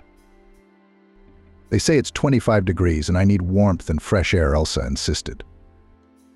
Eugene nodded and went back to his smartphone, muttering something like, "Well, go if you have to. How are you going to make a meal alone?" Elsa was worried. I'll buy food. I won't starve, don't worry. Which friend are you going with? Maggie. You don't know her very well. She's a former coworker of mine. Eugene nodded briefly and didn't say another word. Elsa couldn't calm down, thinking the same thing. Why did he react so weakly? What's the matter? Elsa remembered how she and her husband had met. It had been 10 years ago. Eugene is the brother of her former best friend, Emily. The first time she saw her future husband, Elsa knew for sure that he was the man she wanted to be her life partner. He was a very tall, handsome, and tastefully dressed young man. The relationship developed quickly and beautifully. Eugene gave the most desirable gifts, called for dates to the best places in the city. And once they even flew to Paris. That evening in a hotel near the Louvre, Elsa remembered for the rest of her life. It was the first day in the city. They walked along the central streets, saw the Eiffel Tower, the Louvre, and had breakfast in a bakery on the summer veranda. Then they checked into a hotel. They had only been dating for 6 months, so Elsa thought that this trip was just a pleasant weekend. But it turned out to be much more serious. "Will you marry me?" Eugene asked, and took out a black velvet box with a ring from his pocket. From surprise and joy, Elsa squealed, probably for the whole hotel. Yes, of course, yes. From that moment, their family history began. And now, years later, the birth of their daughter Vivian, and many wonderful evenings together. He's changed. The constant delays at work, the aloofness and coldness, it all brought sad thoughts. "I don't think it's that bad," Elsa reasoned. "He's probably just tired." Yes, she was starting to look worse than before. "I need to take care of myself, go to a beautician," Elsa shared with her friends. She read a lot of informative women's magazines and articles, and every second said about the need to be a good wife, to take care of themselves, cook a delicious dinner, and most importantly, do not interfere with her husband in the evenings. Elsa honestly tried to do all this, but the relationship was getting colder every day. On the eve of a trip to Miami, Eugene suddenly hugged Elsa as she was arranging dinner on plates. "You know, I've been thinking things haven't been going very smoothly for us lately. I was wrong. I'm sorry. Are you getting tired with your daughter? Maybe since you're already going to Miami. You could stay a little longer. We've been working so hard for so long. For what? To be able to rest. Get yourself a nice room for a week." Elsa looked at her husband with surprise. "But shouldn't we vacation together?" "We still will. But it's a lot of work right now. A total jam, you know. Gotta make money for us, for our daughter." Eugene pulled Elsa to him and kissed her. "And stay in touch so I don't worry." Words couldn't convey the relief Elsa felt that evening. It was as if the lump in her chest had stopped pressing, constantly reminding her of herself. She grabbed her phone and texted Maggie, "You know, maybe I'm overreacting and we're fine. It's just that he's tired and so am I. That's what happens when a couple is together for so long." All evening, Elsa flew around the apartment in high spirits, packing for herself and her daughter. Vivian played quietly with her toys and hummed something in her baby language. Elsa set a large suitcase by the door and put in it all the summer clothes she could find, a couple of bottles of cream and a swimsuit. "Why do you need such a big suitcase?" Eugene asked, coming into the room. "How was your week of vacation? I want to have dresses to wear, pretty blouses." And here Elsa pointed to the second part of the suitcase. "Here's just Vivian's stuff. Can you carry all this to the terminal from the airport to the hotel by yourself?" "I thought you were walking us to the airport," Elsa said reproachfully to her husband. Eugene scratched his head. I'll call you a cab. Why should I go to see you off if you're going to check in 5 minutes anyway? But I'd love it if you could see me and my daughter off. I need help with the suitcase and the stroller. It's going to be hard to carry all that stuff right away." "Well, I'll see if I can get a day off in the morning. You're the head of the department. Can't you spare an hour to do it yourself?" "No," Eugene shouted. "I'm actually working. If I'm going to go off for every little thing, no one's going to keep me there." Elsa threw her things into her suitcase. "Nonsense. A wife and daughter is nonsense. All right, I'll take my own leave. I'll do it myself." Unable to restrain herself any longer, she threw things, pencil cases, pushed the suitcase with her feet and constantly muttered, "Asshole. Who am I living with?" Eugene decided that he had had enough of this performance and went to the kitchen, saying something like, "But that's what I thought. She's completely out of her mind." In the morning, Elsa got up earlier than usual, forgetting all the arguments and misunderstandings. Eugene wasn't there in bed, but she decided he was in the kitchen and went over to her daughter's crib. Vivian was sleeping sweetly and apparently wasn't going to wake up for another couple hours. Elsa threw on a robe and went into the kitchen. Eugene was not there, not in the bathroom, not in the toilet. Elsa picked up her cell phone and called. "Hello, where are you?" she asked in a broken voice. "What do you mean?" "I don't understand, Eugene. I'm on my way to work. What's your problem?" "I thought you were going to see us off," Elsa shouted. "Are you out of your mind? It's only 7 at some job, and you don't get off until 8. I told you yesterday that I'm not going to see you off. We've got all these projects burning up, we're running out of time." "Oh yeah? Well, what then?" Elsa canceled the call and called her husband the last words, cursing to herself. He has to work at 7? Vivian, as if sensing her mother's irritation, decided to wake up and cried loudly throughout the house. "What's the matter?" Elsa mumbled and went to her daughter. The day was hopelessly ruined from the very morning. Of course, Elsa didn't expect her husband to suddenly burst into flaming love, which he hadn't shown for a couple of years. But what she hadn't counted on was that he would not only stop caring about the family, but that he would do it so obviously. The next hour flew by like a blur. With one hand, Elsa dressed her daughter, and with the other she hailed a cab to the airport. Rolling down with her suitcases, she finalized the last of her travel arrangements. Airport. The driver asked as Elsa got into the car. "Yes, and if you could hurry up, please. You see, it wasn't easy packing with my daughter." "Sure, but I won't break the rules," the driver specified. "Thank you," Elsa exhaled with relief. "I'm not asking you to break the rules. No, it's my daughter." The driver looked at Elsa through the mirror. "And what, your husband does not help you?" And ran away early in the morning to work. He didn't even offer to help. Bad husband. I do not always help in everything, and groceries from the store to bring, and things to take to the airport. "Well, I guess you just love your wife. And your husband doesn't love you anymore," was surprised by the cab driver. "I don't think so," Elsa answered after a short thought. "It's just that we've been together too long."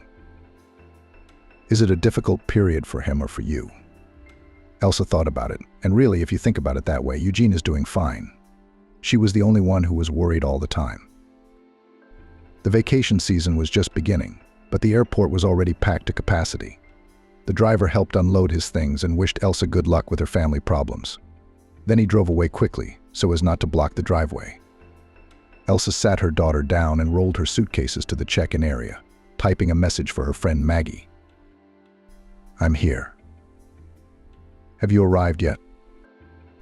Elsa made her way through the crowd to the check-in window at number 12. On the scoreboard, the word Miami burned brightly. A large line had already gathered here. Elsa stood at the very end of the tail. "Arrived. At the front desk. Come on up," came the reply from Maggie. Maggie quickly found the right line and waved happily to her friend. She was only carrying a small backpack. "Where's all the stuff?"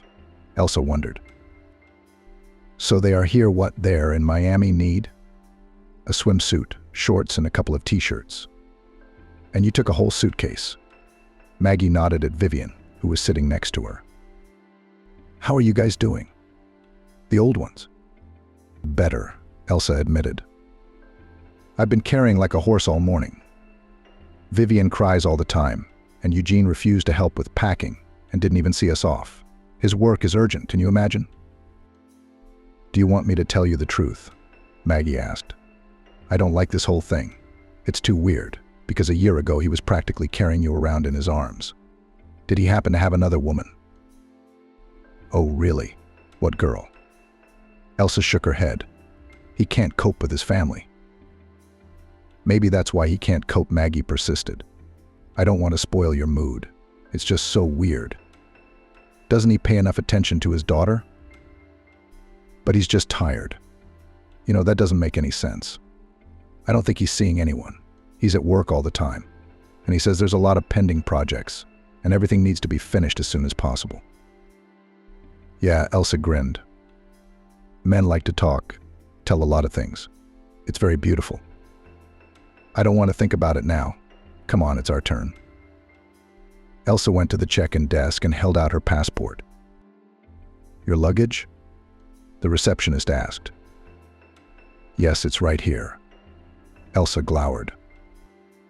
But Maggie waved her hand and put the suitcase on the belt herself. Let me help you a little. Don't go crazy. We're on vacation, after all. Elsa smiled. The receptionist printed out boarding passes and held them out. Maggie checked in quickly too, and they headed to the lounge. We have an hour and a half. I suggest we sit in a coffee shop somewhere, Maggie suggested. I'd love to. Elsa almost jumped with joy. I'm so hungry for coffee and some dessert. They found a coffee shop that wasn't the most crowded. Elsa immediately landed in a chair, and then smiled happily at her daughter and half-jokingly, half-seriously remarked, "And you, Olenka, madam.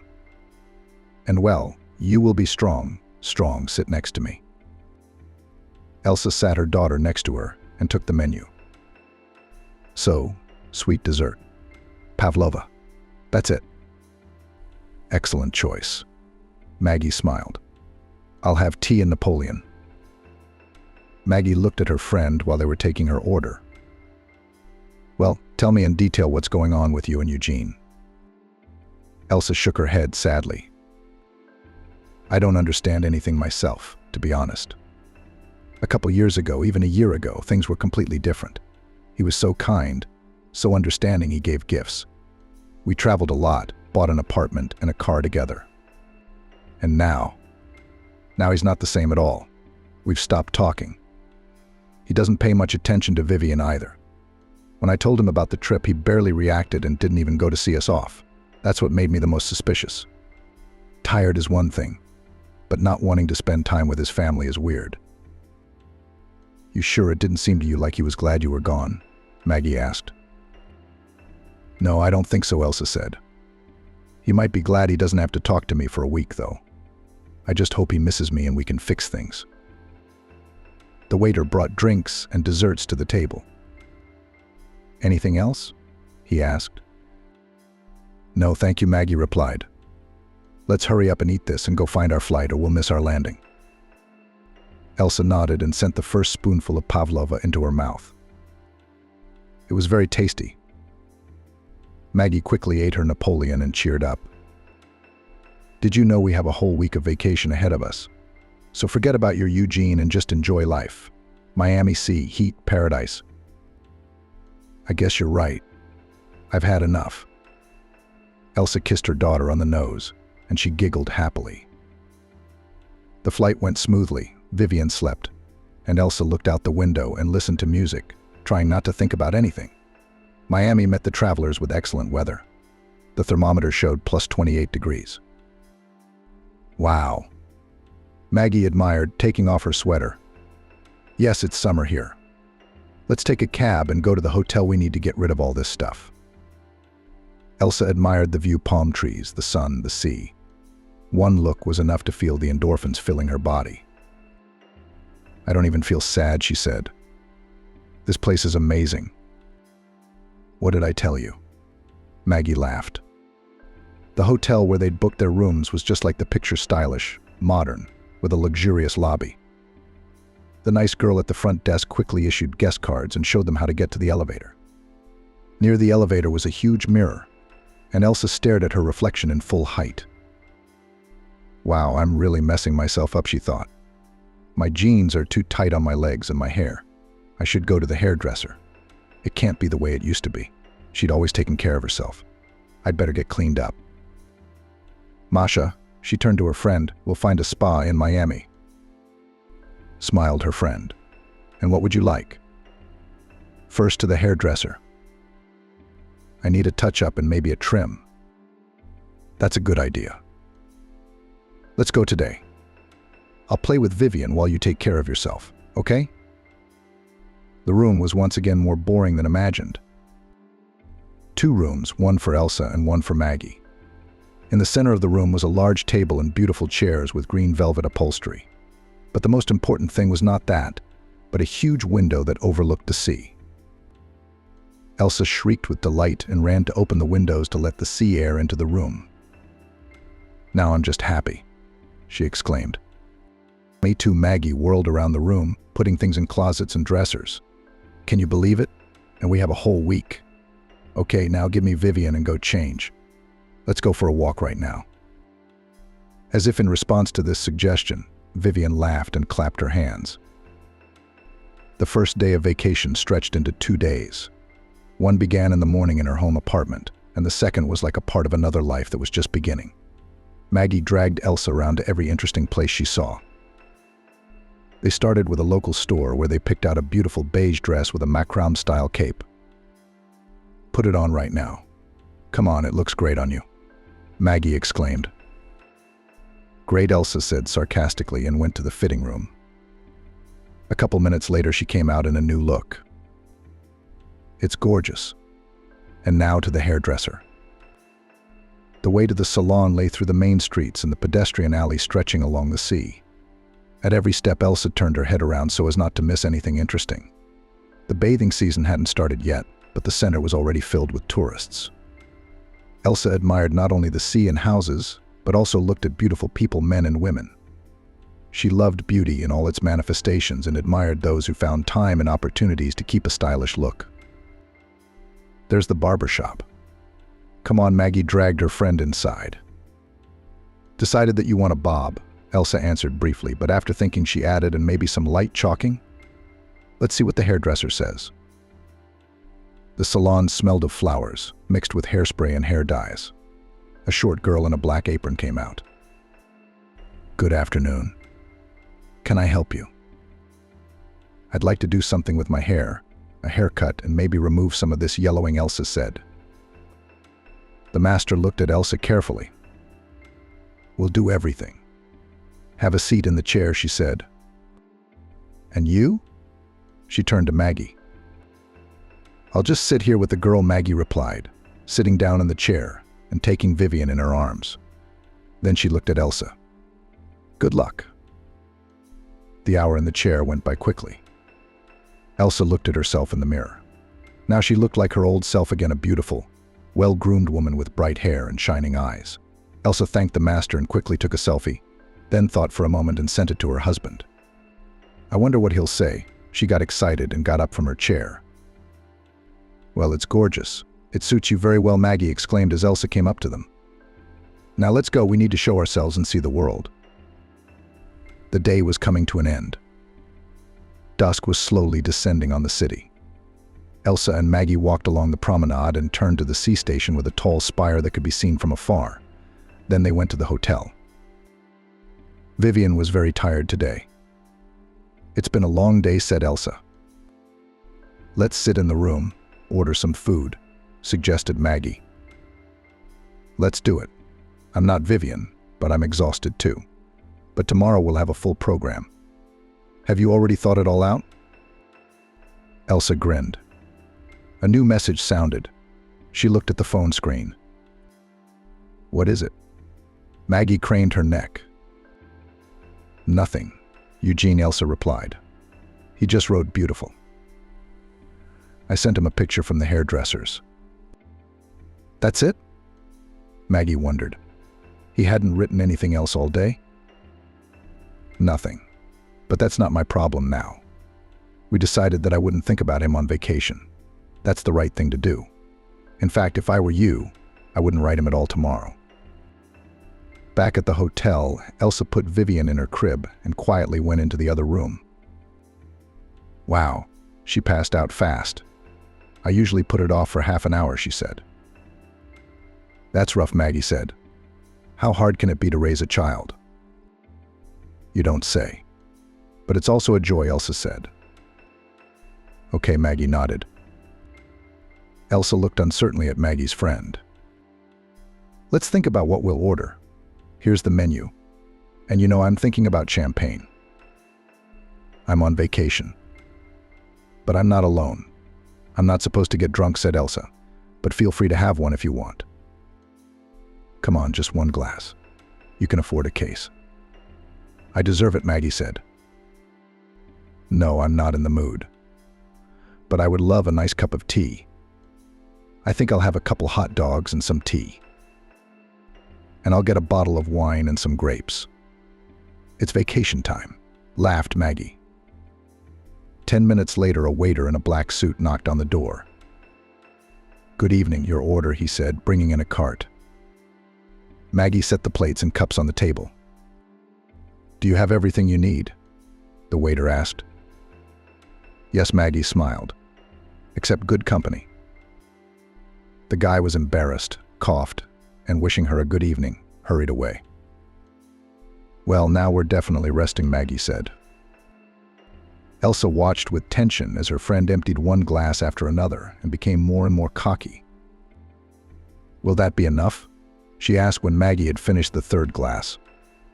I'm not going clubbing with you, if anything. My daughter's asleep.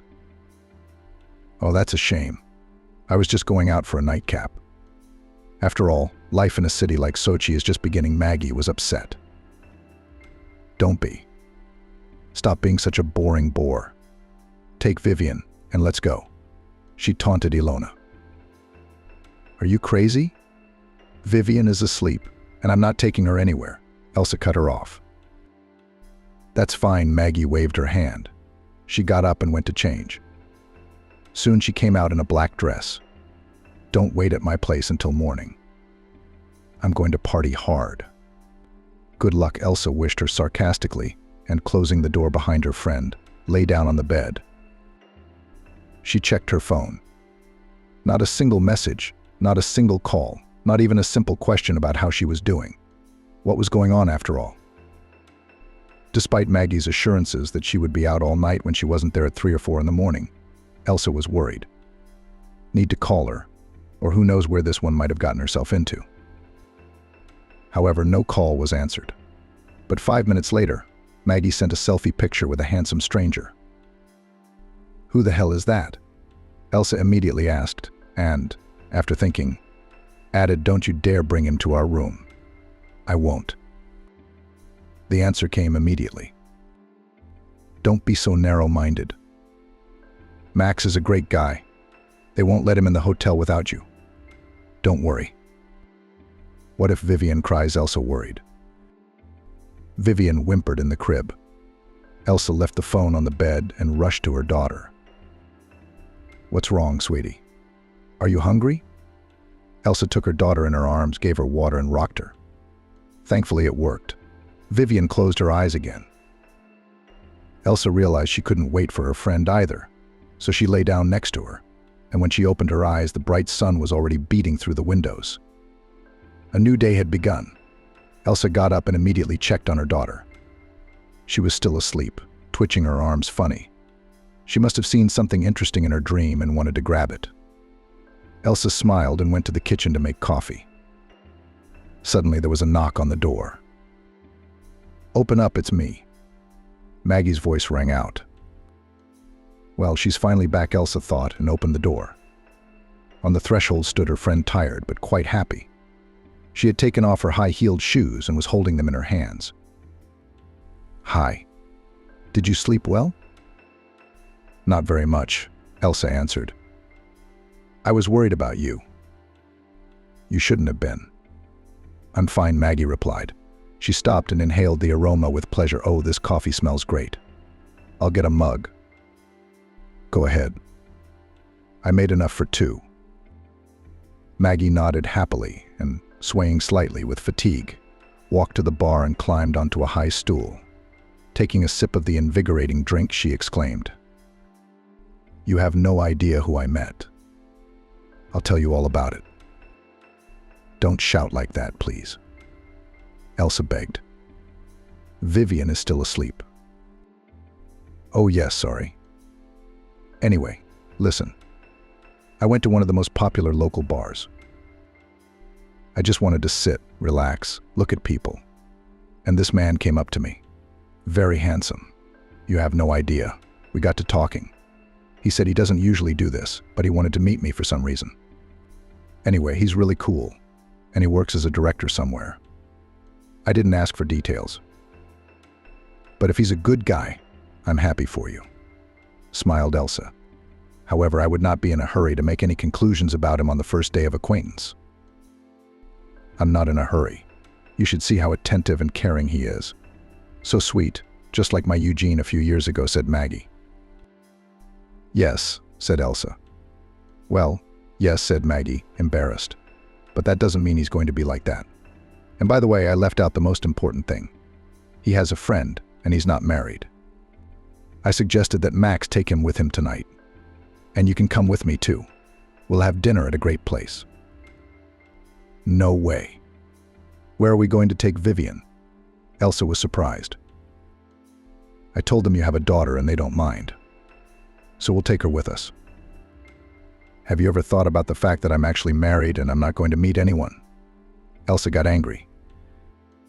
Here, don't make it up, Maggie said. First of all, I'm not telling you to go out with him, just to get acquainted. And second of all, maybe you should think about the future. Because if you want the truth, Eugene is your fool, and there's something wrong with him. Have you checked his cell phone? Especially when he's late for work. I haven't, Elsa blurted out. What are you implying? You think he's cheating on me? What do you think? He didn't go to see you off. He's not interested in you or Vivian. How many times did he call you yesterday? How many? None, agreed Elsa. And yet it still doesn't mean anything.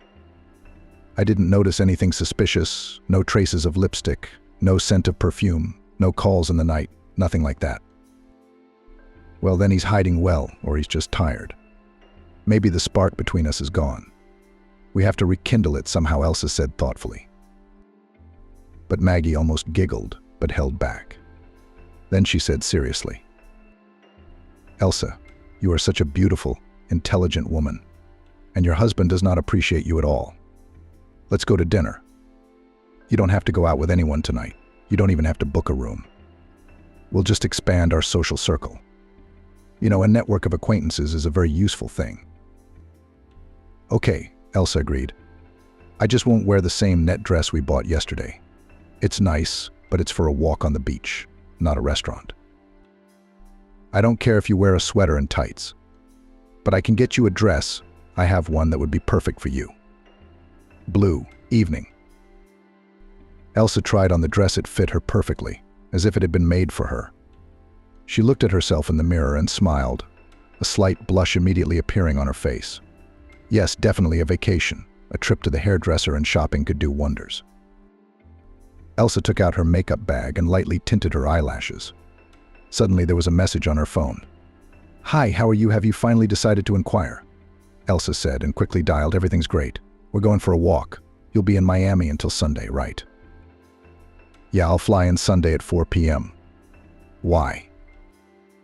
Nothing. I'll see what I'm busy with. Maybe I'll see you. How's that? Maggie walked into the room, and when she saw her friend, she gasped, wow. You look great. Maybe a little more lipstick? No, just the dress and mascara, and that's it. What do you say? Well, there's plenty of time before tonight. Why don't we go to the beach? Elsa nodded and went to gather Vivian, who was just waking up. The day passed cheerfully and quietly. Elsa and Vivian swam in the sea and warmed themselves on the beach under a large umbrella. Eugene was no longer showing signs of life, and Elsa wondered if she was doing the right thing by going to this dinner. What are you so excited about? Maggie asked. It's just dinner and small talk in a restaurant full of people. Do you think your husband has never been to one? You're probably right, Elsa agreed. Just promise that we won't go anywhere afterward. Not to any hotel beaches or even worse, to someone's house. No, of course not. Maggie was indignant. I wouldn't dream of suggesting that to you. All right? Well, let's try it. It'll probably be interesting. You won't regret it. As the sun set over the horizon, Elsa, Vivian, and Maggie went back to the hotel to change. The packing went without adventure. Elsa wore the same blue dress and picked up a beautiful beige jumpsuit for her daughter. Maggie, however, outdid herself and chose a bright red dress. "Wow, too beautiful and daring," Elsa admired. "Thank you for the compliment." Maggie jumped up and down. "That's exactly the effect I wanted. Well, the cab is waiting for us. Let's go." The restaurant was right on the ocean, in the most beautiful spot overlooking the mountains. The lights were on everywhere, and it was so bright, it was as if night had not yet fallen. Maggie took Elsa's hand and pulled her inside, looking around the tables for her new acquaintance. Finally, she saw him and waved. Seeing Maggie, Max immediately stood up and rushed over to meet her. "Hi, glad you could make it. I picked a table by the window." Hi, Maggie smiled flirtatiously. "Great place. By the way, this is Elsa and Vivian." "Nice to meet you, Elsa." "Vivian, hi." Max smiled and turned to the table. "And this is Victor, my friend." Elsa smiled and waved awkwardly, then took her seat and sat Vivian down. "Are you okay with me being on a first-name basis?" Max asked. "Nothing," Maggie replied. "You didn't really want to go out yesterday, but today you agreed. How do you like Miami? Is it nice to warm up and relax?" "It's a great place, Victor," Max's friend agreed. "I won't be here long myself, but it's a great place for a vacation. Where are you from?" "From Moscow," Maggie answered. "And you must be from the same city," Vince said. "Yes, we're from New York," said Elsa, staring at the menu. "Let's order something." Vince suggested. "I was here last week. The food is very good. The steak was especially good. It was well done." "Elsa, do you want a steak?" Maggie opened the menu and flipped through a few pages. "You like meat, don't you?" "Yes, I guess so," Elsa smiled. "And some tea." Tea, said Vince. "Coffee for me." "Is everyone so serious?" Max laughed. "I'd take a coffee too, though. I'm driving. I'll have rolls." Maggie looked at Max. California. Juicy. Delicious. When the food selection was done, a casual conversation ensued. Max told how he had moved to Miami 5 years ago because he was tired of the cold winters in New York. Elsa noticed how Maggie was looking at him with shining eyes and immediately understood. It looked like her friend was in love. "Well, are you not planning to move?" Maggie asked, turning to Vince. No. I've got a lot of things to do in New York, all tied up. I can't work remotely." "What do you do, if it's no secret?" "I manage hotels. It's still in its infancy. It's a lot of work. And you, Elsa, what do you do in life?" Now, on maternity leave, Elsa pointed at her daughter, who was happily crawling on a high chair with a toy kindly brought by the waiters. "And actually, I'm a florist." "Wow, that's awesome. Do you want to go back to work?" "I would, of course. As soon as Vivian's 2, we can think about daycare. But in the meantime, I'm doing the best I can." The evening turned out to be interesting. Elsa relaxed and enjoyed every time Max put his arm around Maggie's shoulders or just looked at her. Her friend deserved her happiness. For too long, things hadn't worked out for her. And he, Max, seemed like a good man. A couple hours later, dinner was over, and Vince hailed a cab to the hotel so that Elsa and Maggie would have an uneventful ride. "Will I see you tomorrow?" Max asked quietly, taking Maggie aside. She glowed and nodded. "Of course I'll see you." Elsa wanted to get into the car, but suddenly Vince took her hand gently. "It was nice to meet you, and your daughter is very sweet." "Thank you," Elsa smiled. "It's nice to meet you too." Without waiting for him to ask anything else, Elsa released his hand and put her daughter in the car. Then she got in herself. Maggie walked around the car and sat in the front seat. "Shall we go?" "Yes," Vince turned on the ignition. "Let's go." As soon as they arrived at the hotel and went up to the room, Maggie pestered Elsa with questions. "What did you think of them? How are Max and Vince?" I think they're great. You and Max look good together. But how do you want to go out with him if we're leaving soon? Maggie sighed. I haven't told you that yet, and I don't know yet, but I'm thinking about it.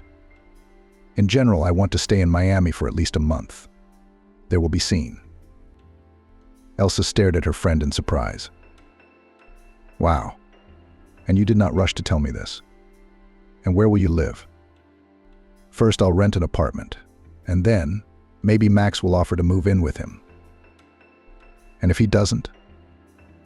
Why are you talking about the bad stuff? What do you think of Vince? I told you he's a nice guy, but I'm not interested in him. I'm married, Maggie. And yet I wouldn't get in touch with him if he tried to write. It's Eugene here. He's bound to say something. Like what? Forget it, I'm just saying. But Vince really likes you. I don't care. Again, Maggie, you don't have to set me up with anyone. If I wanted a lover, I'd tell you about it. I hope the vacation does its job and Eugene and I can have a normal conversation. After all, we have a daughter in common. We'll have to live together somehow.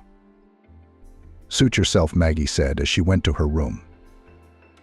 But I gave your number to Vince, Maggie said. What Elsa shouted at her friend so loudly that Vivian flinched in surprise and dropped the toy she was holding. I'm sorry, daughter. Now, Maggie, why did you do that? Oh, stop it. Okay, I'm really tired. I'm going to bed. He's not going to write you.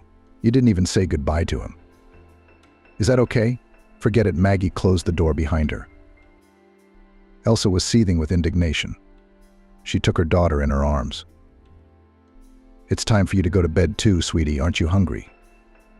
Vivian shook her head. Her daughter looked tired. Elsa laid her down on her large bed and lay down next to her. What does she even allow herself? This Maggie, Elsa continued angrily. And I'm good too. Why did I even go there and let myself be talked into it? What will happen if Eugene finds out I'm here on vacation, going to all sorts of cafes with men? He's working there, making us money. What about me? Making a firm promise to herself not to do anything like that again, Elsa closed her eyes and let fatigue take over. Sleep came over her almost instantly, but a few hours later Elsa jumped up at her daughter's cries and turned on the light. Vivian was all red. Oh my God, what is this? Elsa panicked and ran to the suitcase that held the first aid kit. Finding a thermometer, she put it to her daughter and stroked her hair, waiting for the measurements to finish. Finally, the alarm sounded 37.3. A fever, but not a high one. Elsa scrutinized the spots and clenched her teeth. The allergies were back, probably due to the local flora and fauna. But there was one problem: the medicine that always helped was left at home. Elsa grabbed Vivian and ran to the front desk. Good morning. My daughter has allergies. Can you tell me where the nearest pharmacy is around here? Hi. Yes, it's a block away. Can we help you? What's wrong? Should I call an ambulance? No, I just need to go to the pharmacy. She's allergic. It's happened before. I just need to give her some pills. If you don't need an ambulance, just give me a minute. A member of our staff will take you to the pharmacy, the front desk said. Elsa nodded and hugged Vivian, cursing herself for all she was worth. Stupid. Who goes on vacation to Miami without taking allergy pills? I did, but I didn't take allergy pills. But I remembered to go against my better judgment. What a great mom I am. A tall guy in a suit came out into the hall. I'll show you out. Let's go. It's just around the corner. 5 minutes later, however, all was not so great. The pharmacy didn't have the medicine they needed, and neither did the second one, or the one 3 blocks away. The attendant threw up his hands. Shouldn't we call a doctor after all? Even if it's not very dangerous for her. Let the doctors give the right medicine. Elsa nodded, and they hurried back to the hotel. The ambulance came very quickly. We have given what is needed, said the doctor. But my recommendation is to return home as soon as possible and give her a course of treatment away from all the blooming things. The girl will be better off in a familiar home environment. Okay. I'll get the tickets right away today. Vivian looked much better.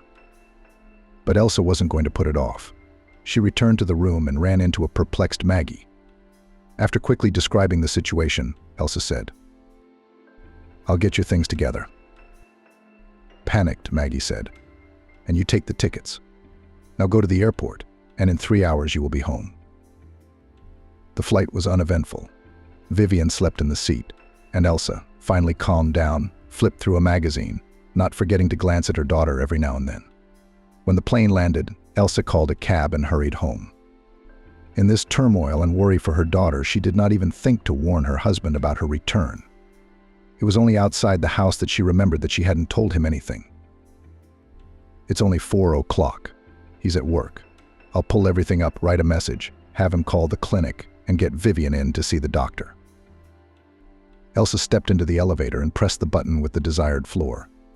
And when she got to the door of the apartment, she was surprised something was wrong. From the apartment came the aroma of fresh baked goods. Perplexed, Elsa left her keys, opened the door, and, without thinking, walked toward the living room. Eugene was home, and not alone. What the hell is this? Elsa thought, tripping over a woman's sneakers. She didn't realize it right away, but only when Eugene, lightly dressed, jumped out to meet her, followed by a young girl in a silk blue robe. "Oh," said the girl, seeing who was standing near the entrance to the living room. Eugene was silent. There was a mixture of surprise and anger on his face. "Why did you come here today?" He squeezed out and turned to his companion. "Lindsay, please go to the room. I'll take care of it."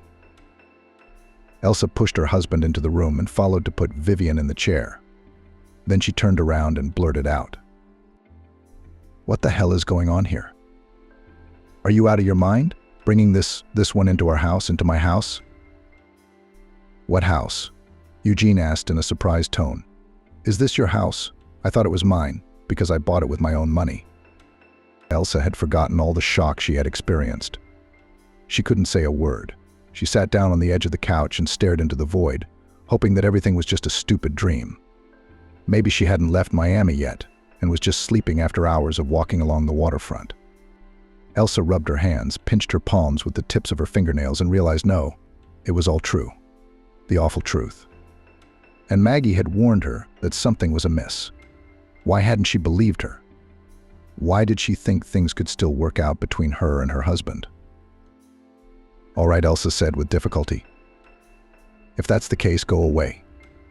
I don't know what you were going to do with that. Go away." Eugene closed the door, came close enough to Elsa to speak softly but be heard. "But no, you're not kicking me out of my apartment. Understand? I've consulted the experts, and here's the thing. This apartment is 100% mine. So you're going to do the packing. And if you're going to come back early and mess it up, you pack it now." "Ruin what?"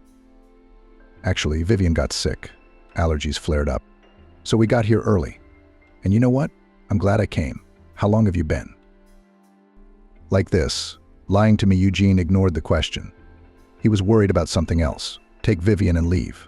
Later in court, you'll get custody, and we'll decide what days I can take her in. That's it.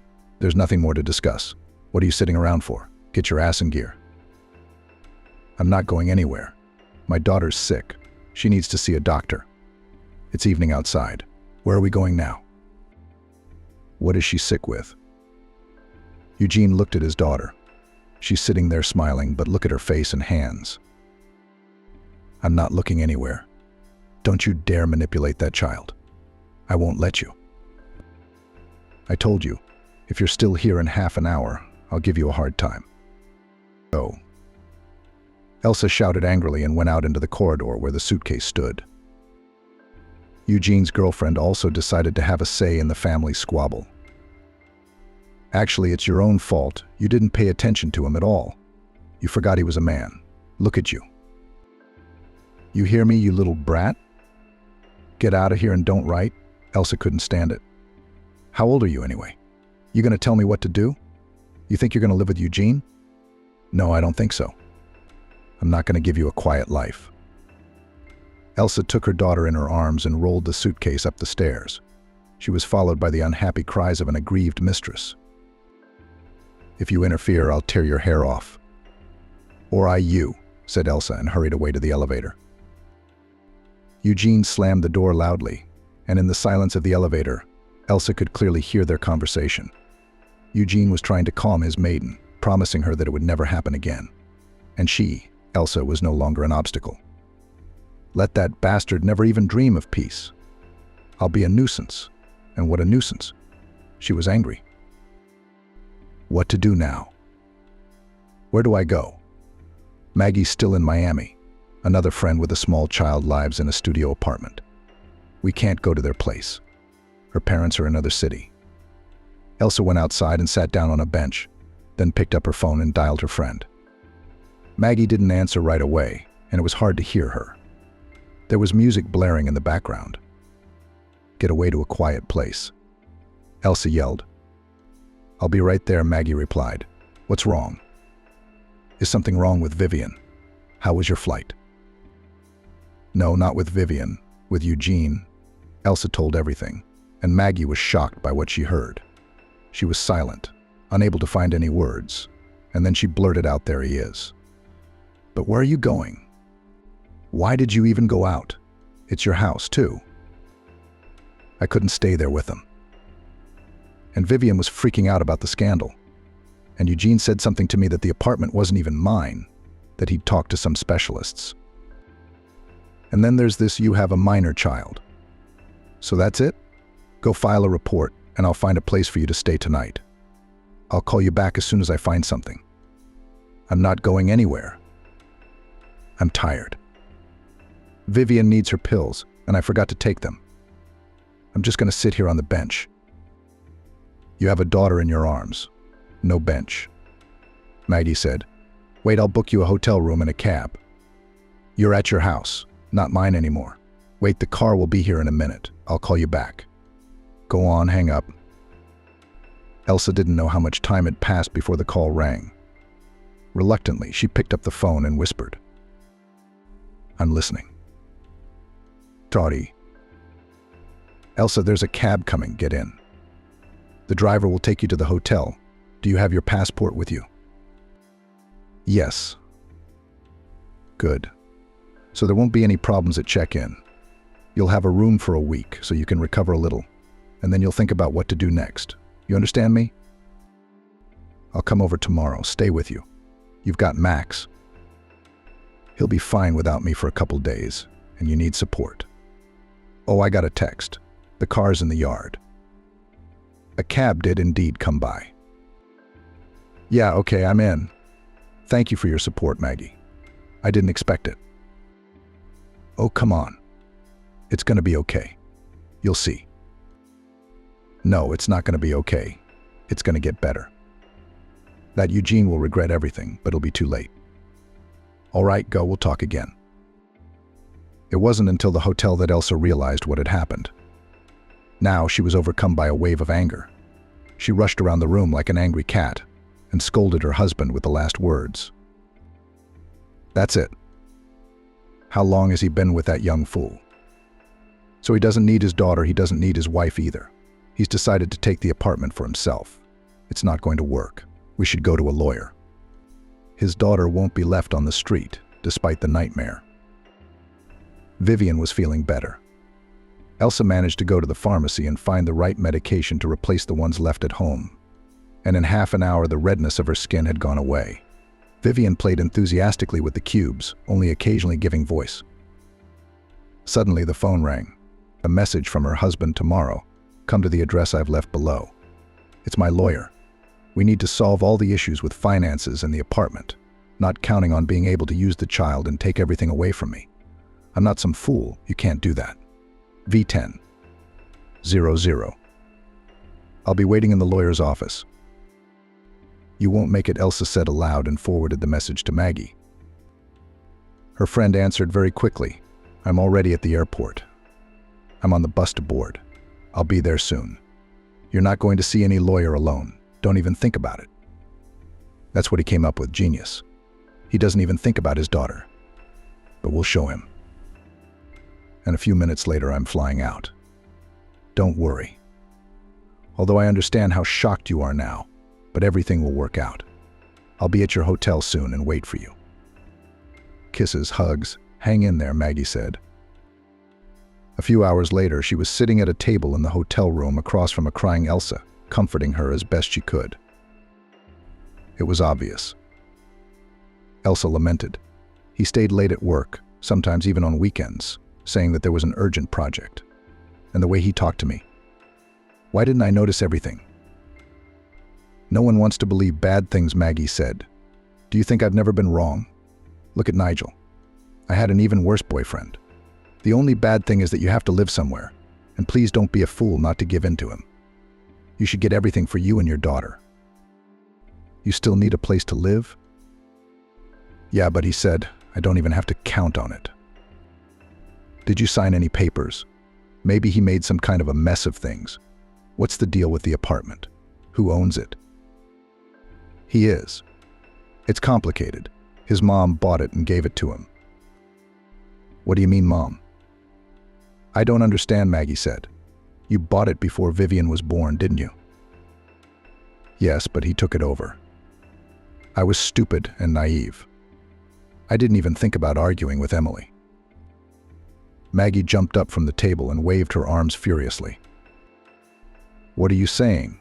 That he's going to take everything for himself?" "Like hell he will. You're registered there, aren't you?"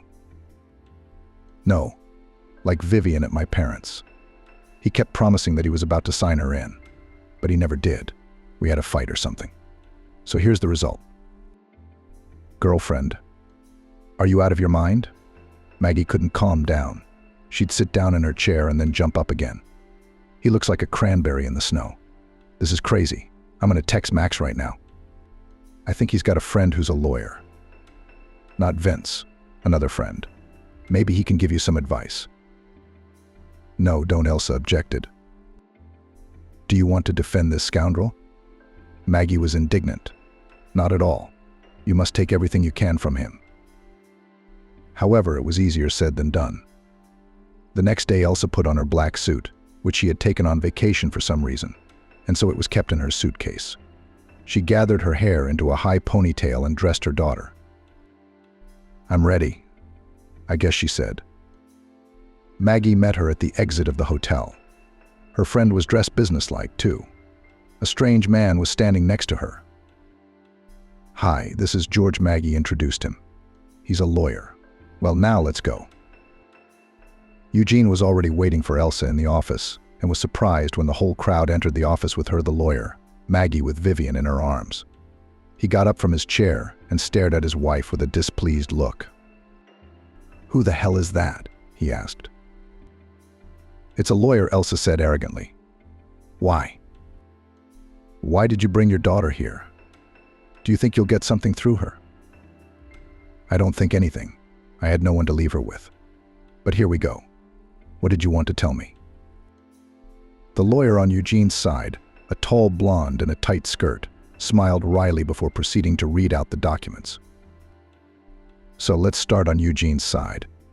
You, Elsa, have the following offer. He will give you $10,000 to start and pay you alimony monthly to support your daughter, $10,000. Elsa jumped up from her chair. "Are you kidding me? Are you out of your mind, Eugene? I know for a fact that we had at least $600,000 in our accounts. And by the way, some of it was mine." "What's yours? What's $600,000? Are you out of your mind? It's not yours. You spent it all while you were at home, and a vacation to Miami. What do you think you went on that vacation with? Why don't you sit down and think about it?" "No way. I'll file a report on you," Elsa threatened. "Wait, Elsa." The lawyer reached out to Eugene and pointed to a folder with documents. "I have requested from you the certificate of ownership of the apartment and all other documents related to the property. And I'll be preparing a lawsuit to the court to divide the property and determine joint custody," Elsa's lawyer warned. "And for alimony, of course, too." "What kind of lawyer did you bring in here?" Eugene shouted. "I've got some bad news for you. He's completely clueless. What's this paperwork I'm supposed to give you?" "Here's a piece of paper you can wipe yourself with." "No insults, please," said George. Maggie looked at both her friend and Eugene, as if dumbfounded. Elsa couldn't look at anyone, and just stared at the floor. "We don't accept your offer and will be filing documents with the court. Wait for the summons." "That's the end of it," George said. "Elsa, can I go now?" he asked. $10,000 is a lot for you." Eugene shouted after them. "If you don't take it, you'll get nothing at all. Don't even think about your half, you naive idiot." Maggie tugged on Elsa's sleeve. "Don't even think about listening to him. Come on." A spring breeze was blowing outside, and Elsa stopped in the parking lot to breathe in the fresh air. In that office, she felt like she couldn't breathe at all and was about to suffocate. Elsa took her daughter from Maggie and held her close to her. "Don't worry, honey. Mommy will take care of it," she said to Vivian. George came closer. "We need to talk about this whole situation. Let's sit down somewhere." Elsa looked around. "There are benches over there. Come on. We need to strategize. I suggest we draw up a statement and go to court. Do you, Elsa, want to raise your daughter on your own?" "Of course," she replied. "Do you think I can give her to him? All I want is to get my share. We bought the apartment a year after we were married, and we wanted our child to have it. And of course, we've been saving up. Yep. I've been on maternity leave for the last year. But we talked about it. Not only did I want it, but he wanted it too. Unfortunately, agreements are just words, but documents are proof." George sighed. "How is it that your husband signed over the deed to himself?" "I didn't follow it and trusted him," Elsa admitted sadly. "I never thought it would turn out like this." Elsa shook her head. "Unfortunately, it does happen a lot." George looked her straight in the eye. "I have to tell you the truth. If everything is legal, it will be extremely difficult for you to get anything. But I guarantee that we'll do the paperwork and try to get justice." "Thank you," Elsa nodded. "I know it's all my own fault. I can't even believe it. I wish I could turn back the clock." "You can't go back, but you have a future," Maggie said. "Everything is going to be all right." She looked at the lawyer. "Thank you for your work. Write if you need anything else." George nodded and left. Elsa and Maggie decided to go back to the room to put Vivian to bed. "The hotel is only for a week," Elsa sighed. "What am I going to do after that?" She didn't want to think about it, but the bad thoughts were intruding. "All right," Maggie said. "But you could get a part-time job picking up bouquets at home. Think about it." "What home?" Elsa objected. "Not if you rent, no, but you could rent a place." "Yes, I know it sounds terrible," nodded Maggie. "But we'll have to do something. You can't stay in a hotel for too long. You'll have to move somewhere." "I'll think about it later," Elsa said. "Maybe you should go to a psychologist?" Maggie suggested. "So many things have come up all at once. I don't know how I'd cope in a situation like this." "I don't know, maybe, but not right now. There is something to do," Elsa replied. "Good. Then we need a distraction today," Maggie said. "Maybe we should get some chips and popcorn and watch a movie." "I don't need snotty melodramas right now," Elsa said. "But I wouldn't mind watching a horror movie." "Then let's go to my place," Maggie suggested, but then she stopped and slapped herself on the forehead. "What's wrong?" "I don't understand," Elsa frowned. "I was thinking I'm going to Los Angeles for 6 months, at least," Maggie explained. "And you can stay at my place for a while. Just to pay the utilities. It's a lot better than renting. You don't even have to pay utilities for the first month. The important thing is that you settle in and settle down. And the solution will come." "Maggie, I'm too much. I mean, you could rent it out for full price." "I'll do that later. But you can stay with me for 6 months, and then we'll see." Elsa was completely confused by the suddenness of it all. Emily showed up right at the store where they had gone to pick out appetizers for the evening. "And you're what?" Maggie hugged her friend. "Don't worry, we'll show him again." "How much so?" Elsa smiled weakly, wiped her eyes, and threw a couple packs of popcorn and baby juice into the basket. "Let's go watch a movie." I need a distraction or my brain is just going to burst from the tension right now. The next day, Elsa received a text message from George's lawyer. Good afternoon, Elsa. I don't have good news. According to the documents, your husband has done everything very cunningly. I'm afraid it will be impossible to get your share. In the contract is your signature with a waiver of any claims. And the apartment, and it all received under the contract of gift. All you can do is file for divorce and alimony. Elsa ran up to her friend.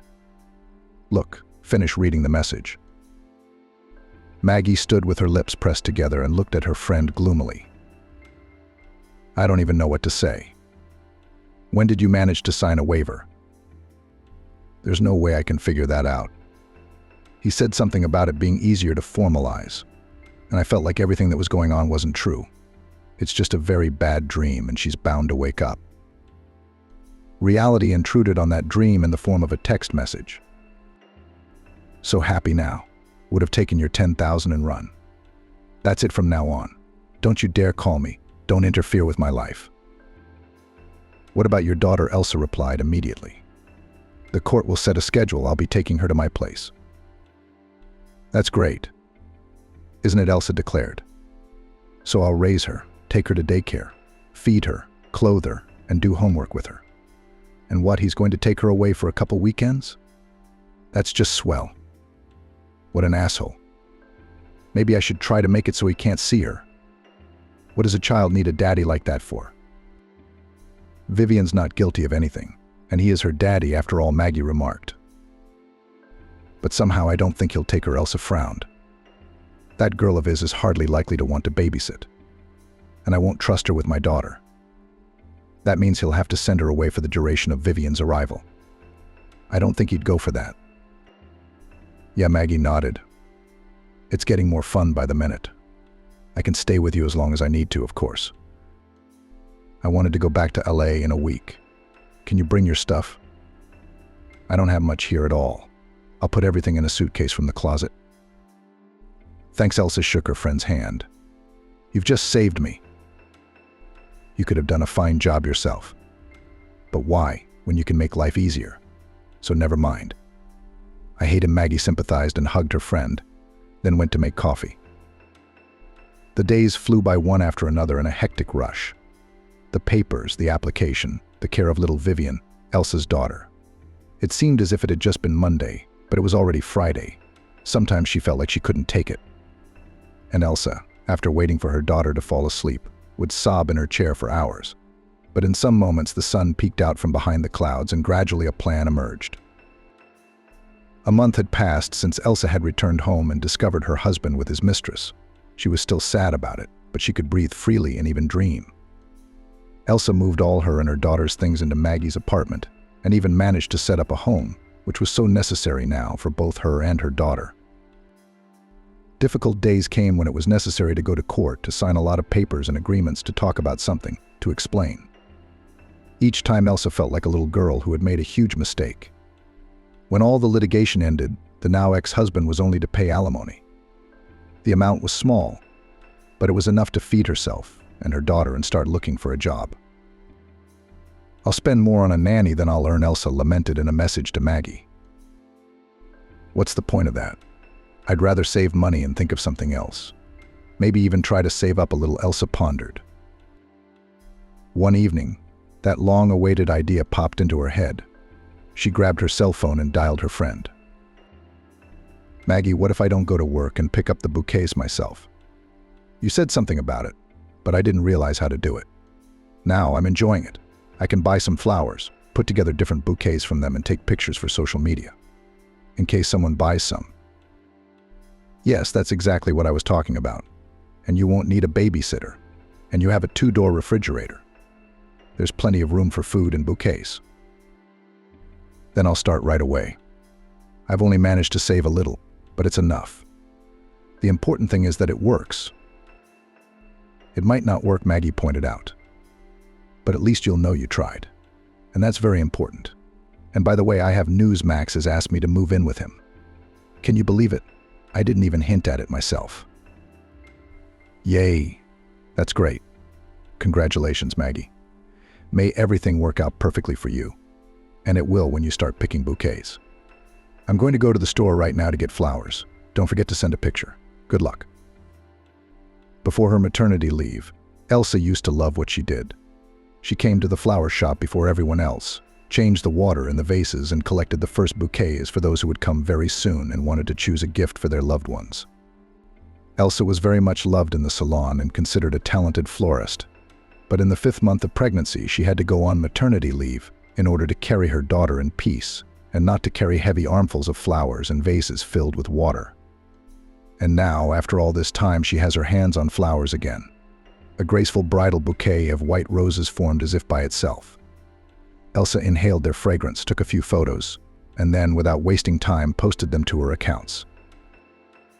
Oh yeah, I promised Maggie I'd send it. Elsa remembered and sent her friend a photo of the bouquet. She immediately called back. "Hurrah," said Maggie. "I will get married, and you will definitely collect a bouquet for me. Why is it all coming to that already?" "I don't want to get too excited and ahead of things," replied Elsa. "But I think Max is thinking of something like that. He's even asked me a couple times how I feel about marriage. Well, it's all about me. Why don't you tell me how you're doing?" That bastard never contacted me again. He wrote once, said I'd forgotten about wet wipes and diapers and offered to pick them up. I said, let him keep them. He'll definitely need them. Maggie laughed out loud. That's right. We're settling in nicely. Everything is perfect. I can't thank you enough. You're a lifesaver. And Vivian has a nice corner in the back room. I don't know what to do next yet, Elsa admitted. I hope my bouquets will be bought and I can support myself as I used to. You certainly will. You are a master after all. The main thing, do not give up. And as you get used to it, come to Miami. We'll walk, swim and sunbathe. We'll find you a decent man too. I don't think I want a normal man anymore. No abnormal, no man at all, Elsa grinned bitterly. Now I'm just beginning to realize how much I've neglected myself and gotten bogged down in diapers, cooking, cleaning, and catering to anyone's needs but my own.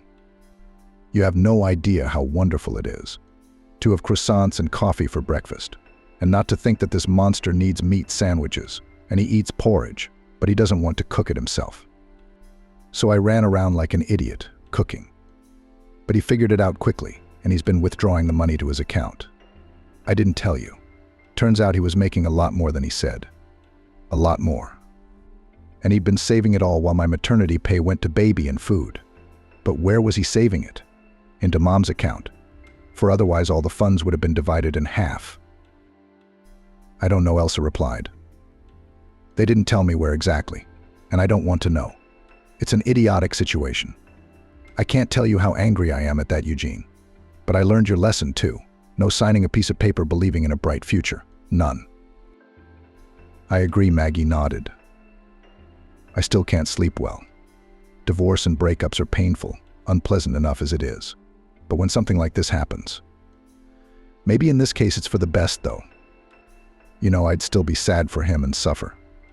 Now I just hate him, and yet it's a strong feeling too, and it hits you. You hate, and he doesn't care there. It's good that you've taken a job. It'll be easier to distract yourself, Maggie continued. And I'd have an affair with someone if I were you. You don't have to get married or even live together. But you're a young and beautiful woman. Believe me, there will be plenty of offers. So be it, Elsa sighed. For now, I only want to work. Except that so far no one writes that he wants to buy a bouquet. If it doesn't work out, I don't even know what I'll do then. Maggie laughed. And you what? How long has it been? Half an hour. Go have some tea and exhale. You'll do fine. Elsa laughed too, either from nerves or from the realization of her own stupidity, and said goodbye to her friend. Vivian was still asleep, and Elsa went to the window, which had a stunning view of the city. At the same moment, the sun peeked out from behind a cloud. Elsa smiled. She didn't feel like crying right now. Maybe Maggie was right and everything really was still ahead of her. But as much as she wanted to believe in miracles, reality kept coming in the form of an empty fridge and purse, a crying daughter wanting a new toy like the girl from the cartoon, and her own reflection in the mirror without cream or good moisturizer. It's been 2 days since Elsa posted a picture of the bouquet and no feedback. But no one has ever placed an order. The good mood given by the new endeavor was quickly replaced by disappointment. I guess I'm a useless, stupid idiot, Elsa scolded herself. How could I have screwed up my life so badly? She made scrambled eggs for breakfast. Her phone rang, but she didn't pay attention, figuring it was another spam message. Or it was Maggie's text, but she could answer her a little later. Elsa took Vivian out of the crib, sat her down on the high chair and gave her porridge, then sat opposite and began to eat her scrambled eggs greedily. Only when the whole portion was eaten, she remembered about the phone and turned it on. A message popped up on the screen. Hey, it's Vince. Remember when we went out to dinner in Miami? I hope you don't mind that I texted you. Just wanted to see how you were settling in. Elsa put the phone down on the table and moved farther away from him just in case. Her heart pounded like crazy. I won't answer him, she thought. I don't want anything ... or I do. At a complete loss, Elsa began to wash the dishes. Water always soothed her, but not now. Suddenly, without even giving herself time to think about what she was doing, Elsa grabbed her phone and answered, Hi, I'm fine. How are you doing? The second she did, she regretted what she'd done and wanted to delete the message, but it was too late. Vince had read it and was typing a new one. I'm good too. I flew into your city the day before yesterday and I'm staying here for work, so I thought maybe you'd like to see me. And then he added, why don't you show me around the city? And Vivian can be brought along. Elsa didn't answer and called Maggie. Her friend didn't pick up right away, and when she did, she sounded overly tired. IZ. Hilarious, Maggie piped up. Hi, I'm on the treadmill, I'm fine. Vince is texting me. He wants me to go out, Elsa said. Oh yeah, Maggie realized, apparently turning off the treadmill as the buzzing in the phone subsided. I forgot to tell you. What was it you forgot to tell me? Elsa asked sarcastically, already knowing what the answer would be. Hey, exclaimed Maggie. But just recently George was in Miami, and Max and I saw him. Did George ask about you? I told him a little, without any details. No big deal. I just told him that you're single now, and he did a really bad thing to you. He seemed kind of upset with you and said he was sorry. You're such a beautiful girl, aren't you? And that's not all, Maggie continued. Then as we were leaving, he asked if I could call or text you. I said I didn't know how you'd react, but it was always worth a try. He liked you, Elsa, back then. And he didn't even mind at all that you had a daughter. Said Vivian was a very sweet girl. Don't be mad at me, please, Maggie begged. I didn't run after him with your number, I swear. He asked for it himself, okay? He's asking if I'm willing to go out with him, Elsa admitted. Wow. Maggie marveled. What did you say? Nothing yet, said Elsa. I don't know. I'd go if I were you, advised Maggie. Like I said, you don't have to marry him, after all. Yes, but taking Vivian along seems odd to me. Well, get a babysitter for a couple hours, Maggie suggested. You definitely need to rest, take a walk, socialize, right? I know a nanny used to leave Vivian with her when I was running to court. She's very reasonably priced. I'll write and see if she can babysit some more.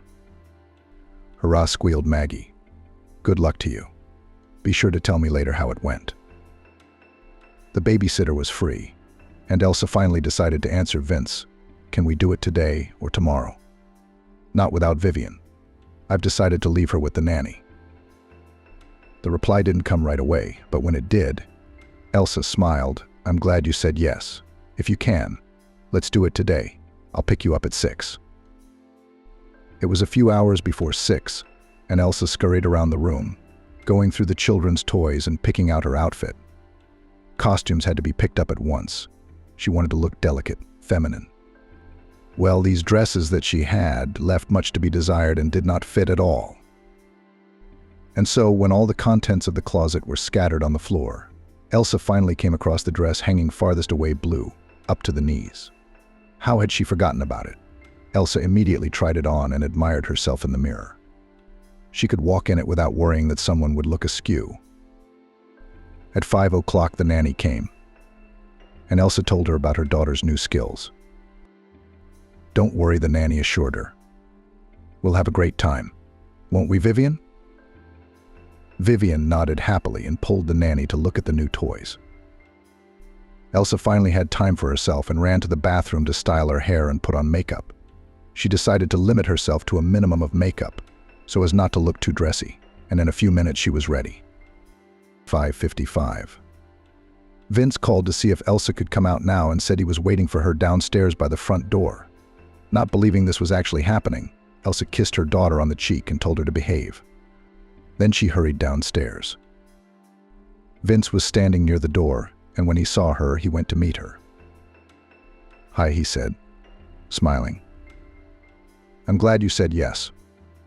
Hi, Elsa struggled to keep from smiling. Vince looked amazing in his light summer suit and, of course, the flowers. "These for you," he said, handing her the bouquet. "Thank you. They're very pretty. So where would you like to go?" "I thought we should sit down and have dinner somewhere first, and then we could go for a walk if you wanted to. Especially since it's so warm today." "That's a good idea. Let's go. I found a place. I hope you like it." Vince pointed to a gray car parked outside the house and opened the door. "Get in." The interior smelled of men's perfume. Vince took the driver's seat and turned on the ignition. "How are you doing?" "Well, I take it Maggie told you," he asked Elsa briefly. "I'm sorry about that, but I hope you're doing well." "I am now," Elsa nodded. "I'm settling down and starting a new life." She glanced at Vince, but quickly looked out the window. "How's it going with you?" "A lot of work."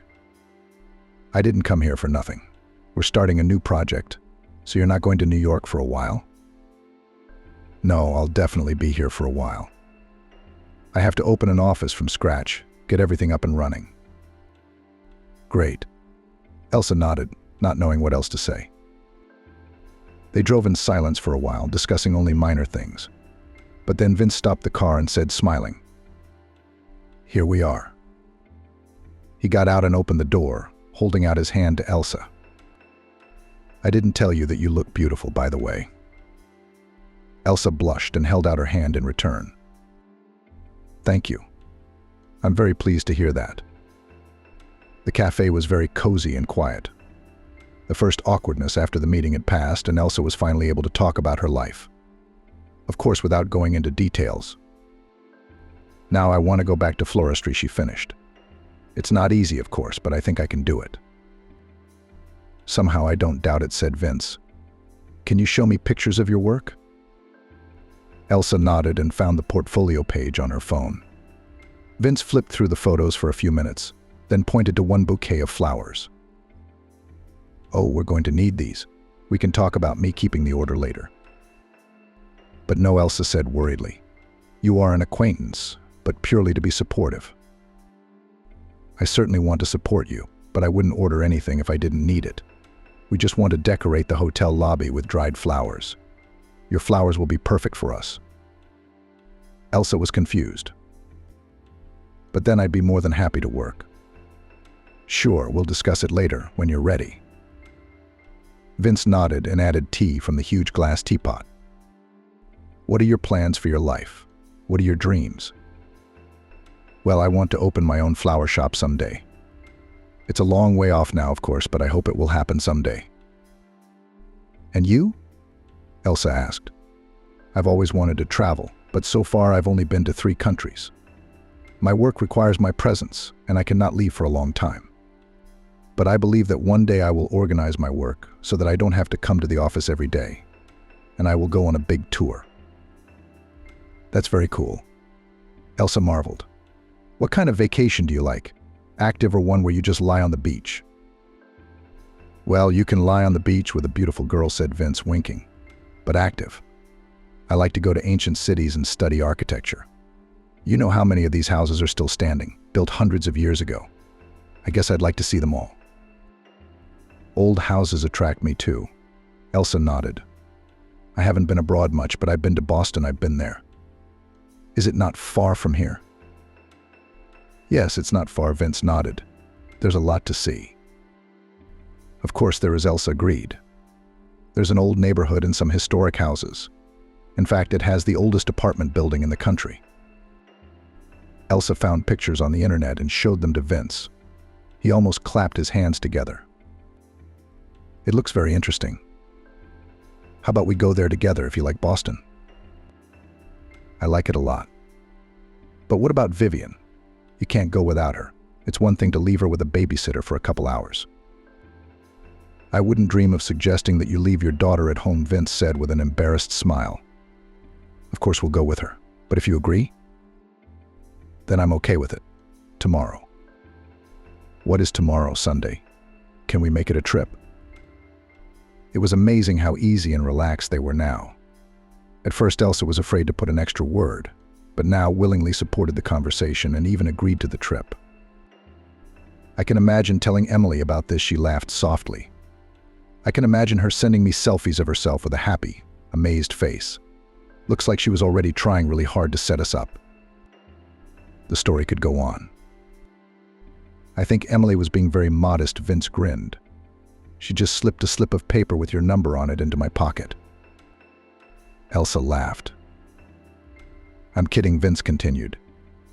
Actually, I asked for it myself, having had enough of your hints. Elsa and Vince decided to take a walk along the promenade.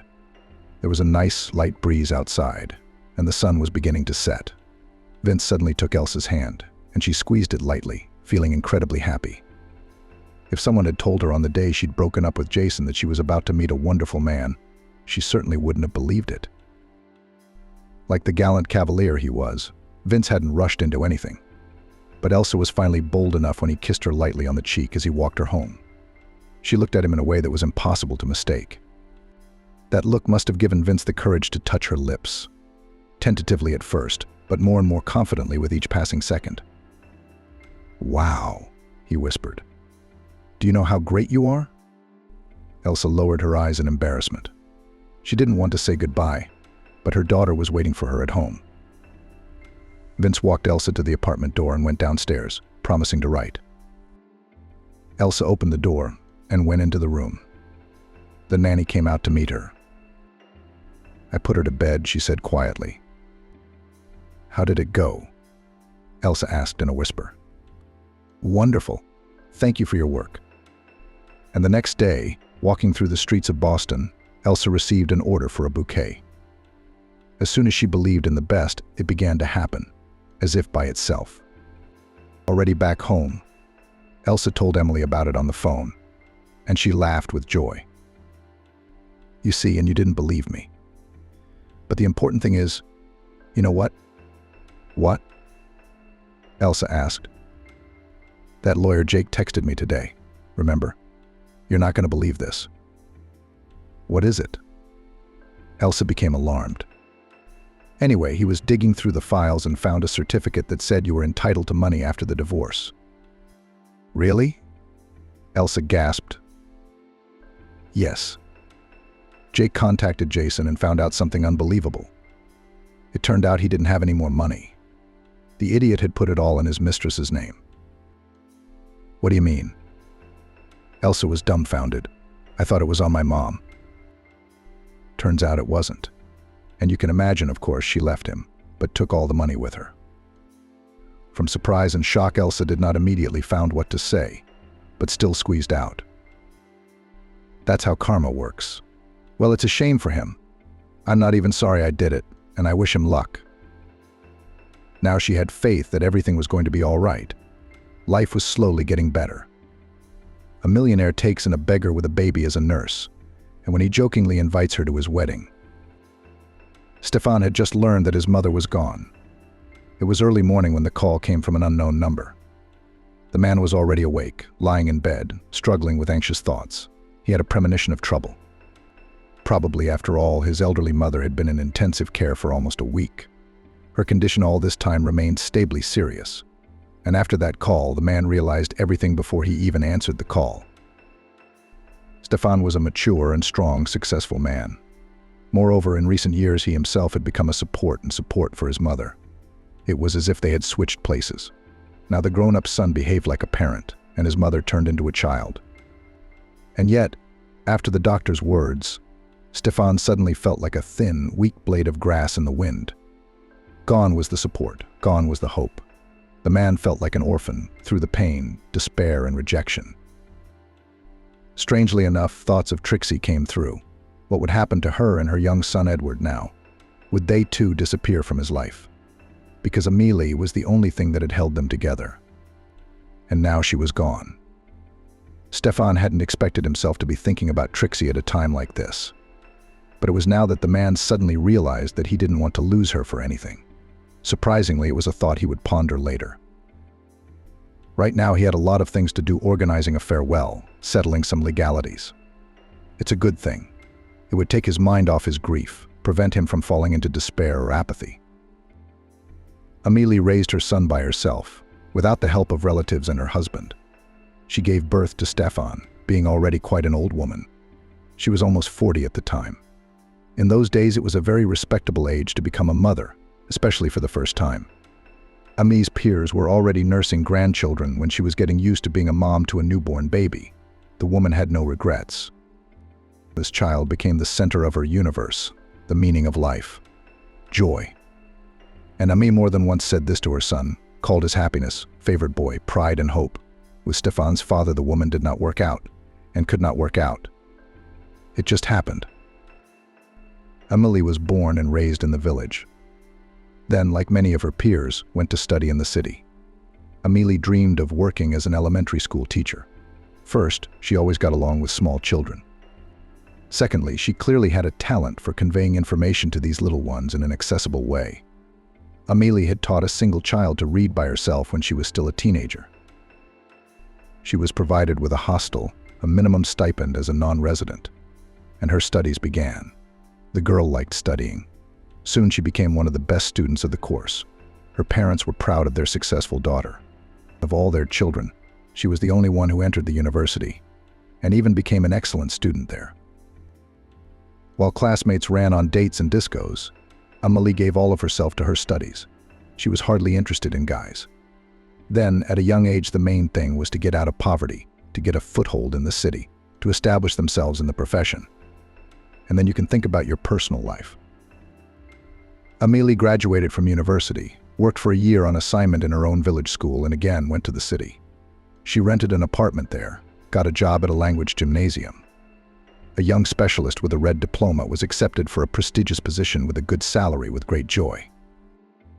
She liked the work. She easily managed to find a common language with all the students. She knew how to explain complex topics to kids. Children reached out to her, respected, and even loved their first teacher. Amelie was glad that she was able to find her way in this life at once. Many people cannot work at a job they do not like. They suffer, looking for something new. But she immediately found herself in her place. True, here with a personal life did not add up. Appearance, she had a pleasant. Her admirers periodically appeared. Whether each of them repulsed or something, sooner or later someone turned out to be greedy, someone boring, and another generally boorish. And so Amelie was left alone. It's time to lower the film. Age is also not young, shook her head mother when her daughter came to the village to visit relatives.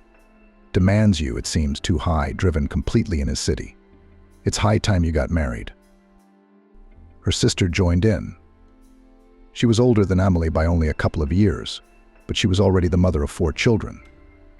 The sister had recently divorced her husband and was living with her daughters at her mother's house. She did not work with their father, as her girls were still very young.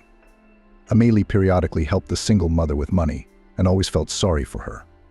To hear from her sister words about the need to urgently run to the marriage was especially strange. It's time to give birth, the mother continued. Age is pushing you down.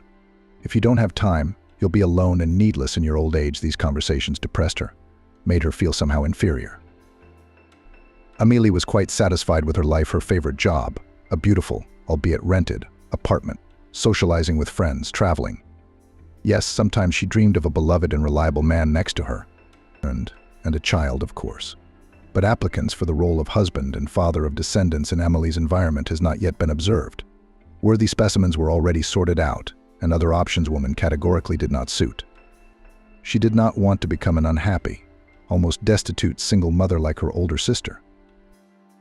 One day Amelie was sent to the all-Russian competition of elementary school teachers, but not somewhere, and in the capital. The woman then returned with a victory, which earned herself even more respect from the administration. Oh, they even wrote in the local newspaper. A full-page article with several color photos. But Amelie didn't just come home with a win. At the time of her return, she had no idea that a new life was already living and developing under her heart. After the award ceremony, which took place in a huge concert hall, Amelie decided to take a walk around Moscow. Amelie visited many places in one evening: Red Square, the Tretyakov Gallery, and the famous zoo. A little tired, but overflowing with impressions, she returned to the hotel. Almost reaching her destination, Jacob, the future father of her only child, called out to her. She hadn't realized it at the time, of course. He was a handsome, tall man, smiling, charming. He introduced himself as Jacob and said that he lived in a neighboring hotel. Jacob had come to Moscow for work. He, in his own words, often had to do it.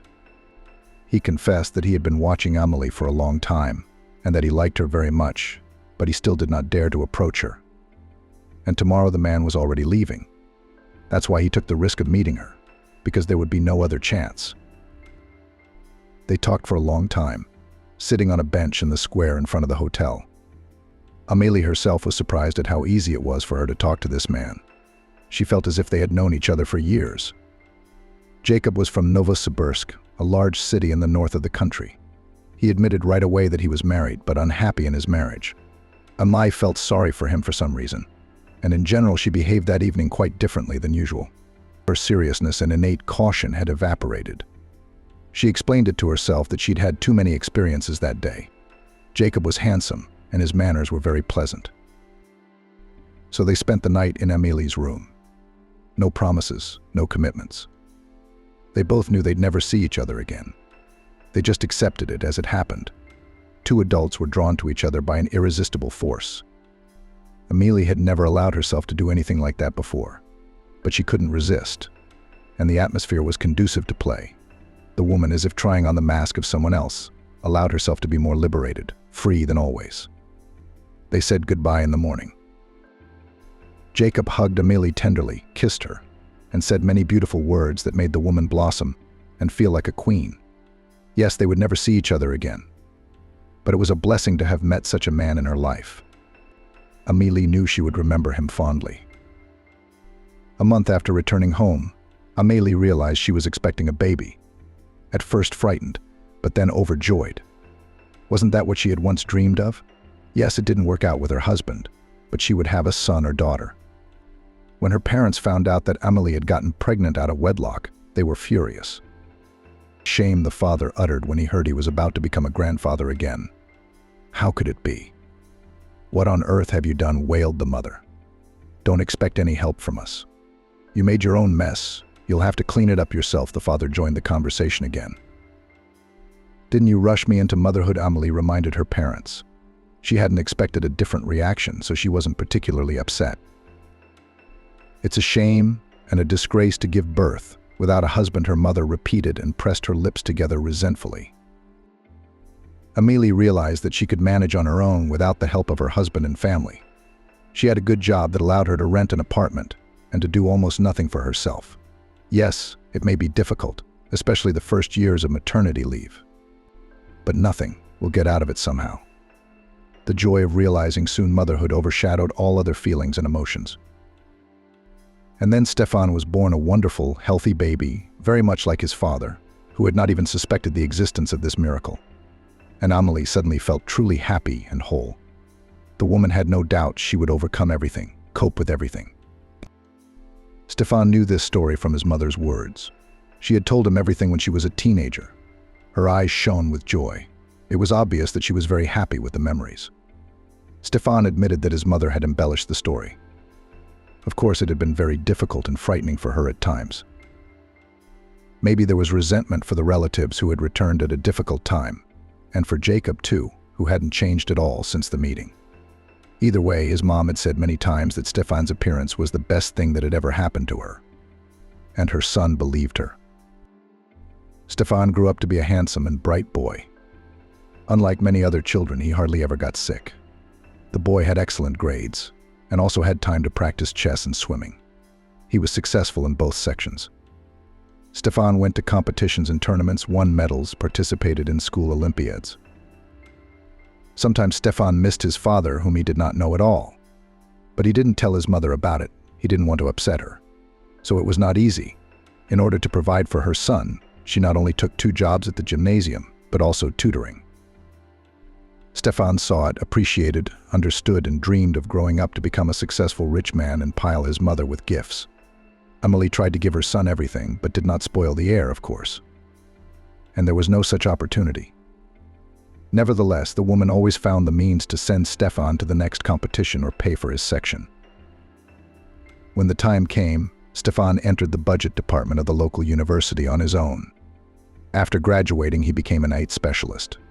After receiving his diploma, the young man first got a job at the town forming plant. He was immediately offered such a salary that the guy was even dizzy with surprise. It cost him a lot of effort to keep himself in control. Over time, the young specialist was noticed, appreciated, made the head of the department. His salary, accordingly, increased significantly. Within a year, the guy was able to buy himself and his mother a large apartment in a prestigious area of the city. Finally, they moved into their own place. The rented apartment was, of course, cozy and already quite native, but it still belonged to a stranger. And here, at last, their own corner. Amelie couldn't get enough of her son. He was handsome and clever, and now he was rich. Stefan didn't work for his employer for long. One day he decided to take a risk, opened his own company. He already had work experience. He understood the peculiarities of the service market. Of course, it was not easy to make up his mind. To leave the forced money place, to rush like in a maelstrom with his head into the business, which is still unknown whether it will bring profit. But deep down, Stefan felt that everything would be fine, because he had a clear plan. And so it was. Stefan's firm grew, developed, brought more and more income. It was the kind of money that could not be earned at the factory, even in the highest position. The guy skillfully managed the funds, something let for the development of business, something put aside, something sent in investments. And of course, Stefan, as he once dreamed, made gifts to his mother. Now he could afford it. Eventually, Stefan had to move. He grew up in a small provincial town and started a business there. But his business grew. He became cramped in the provinces. So a new stage in Stefan's life began, conquering the capital. It wasn't easy. Competition, the need to deal with many issues, both business and purely domestic. The guy, at times, did not sleep for 2 days. But Stefan managed to cope. He got his business up and running and settled in. Now he lived and worked in Moscow. Stefan tried many times to move his mother closer to him. It seemed to him that nothing could keep her in her native city. But he was wrong. At first, Amelie did not want to part with her work. Great. I'll get to graduation, and then I'll think about it. Where will they go without me, she said. Then, already on a well-deserved rest, she was kept in place by other moments, friends and neighbors, familiar yards, apartment. In general, Amelie refused to move. It seemed to her that she would not find her place in the capital. You work all the time, all in business and labor, and I do not know anyone there. What am I supposed to do? Sit all day long in 4 walls. At least I have friends here. We go for walks, to the theater, to cafes. But what's waiting for me there? In the end, Stefan realized that it is useless to persuade his parents. He often came to visit her or brought his mother to stay with him. Amelie, by the way, did not like Moscow very much. She quickly tired of the city. But Stefan enjoyed being in the metropolis. He felt like a fish in water here. So many events, so many opportunities. So many opportunities, so many potential options for profit. As for Stefan's personal life, it was not as successful as his work. When he was young, he had lovers and fleeting hobbies. But even in his younger years, Stefan realized that all these were nothing more than short-term romances. The guy has formed in his head an image of the other half. At the head of the chapter, he put such qualities as intelligence, kindness, sensitivity, loyalty. But none of the girls, which in large numbers hovered around the successful young businessman, did not meet this ideal. And then Stefan met Kira. It happened in a club, where the successful businessman and his colleagues celebrated the conclusion of another contract, which was to bring good profits. A tall, slender girl fell on Stefan's head in the most literal sense. She was accidentally elbowed by a careless waiter. That's why the beauty couldn't stay on her feet. Afterwards, Stefan found out that it had all been a setup, the acquaintance and the clumsiness of the waiter, who turned out to be Kira's former classmate and accomplice. But then the incident had been a small miracle and resembled a scene from a romantic comedy. Kira and Stefan met. The girl immediately charmed the young man with her modesty, even shyness. It was hard to believe that with such a spectacular appearance, Kira remained not spoiled, sensitive beauty that Stefan knew. Usually they behaved like capricious princesses, but this girl was strikingly different from the others. That was probably what had gotten Stefan hooked. They started dating. The closer Stefan got to know Kira, the more he fell in love with her. Here's the updated story with the names changed. The girl was not only beautiful and smart, but also incredibly kind. She pitied stray animals and abandoned children, cried over the sad endings of movies, always served beggars. And Kira, unlike Stefan's previous girlfriends, didn't demand gifts. No, Stefan had never been greedy. When a young man met a girl, he always wooed beautifully. He liked to please people close to him. Therefore, Stefan did not spare money and time for surprises. But the girls very quickly began to abuse the generosity of Stefan, which immediately repelled him. Because the feeling that you are used, it is always unpleasant, and Stefan couldn't take it. Why continue the relationship if they see you only as a resource? The guy had already decided that all young women are like that, or become like that next to a successful man. But then Kira came into his life. Kira looked at Stefan with admiring, loving eyes. She didn't need expensive jewelry, travels, money, but only if he was near her, the man she loved. It filled Stefan with happiness.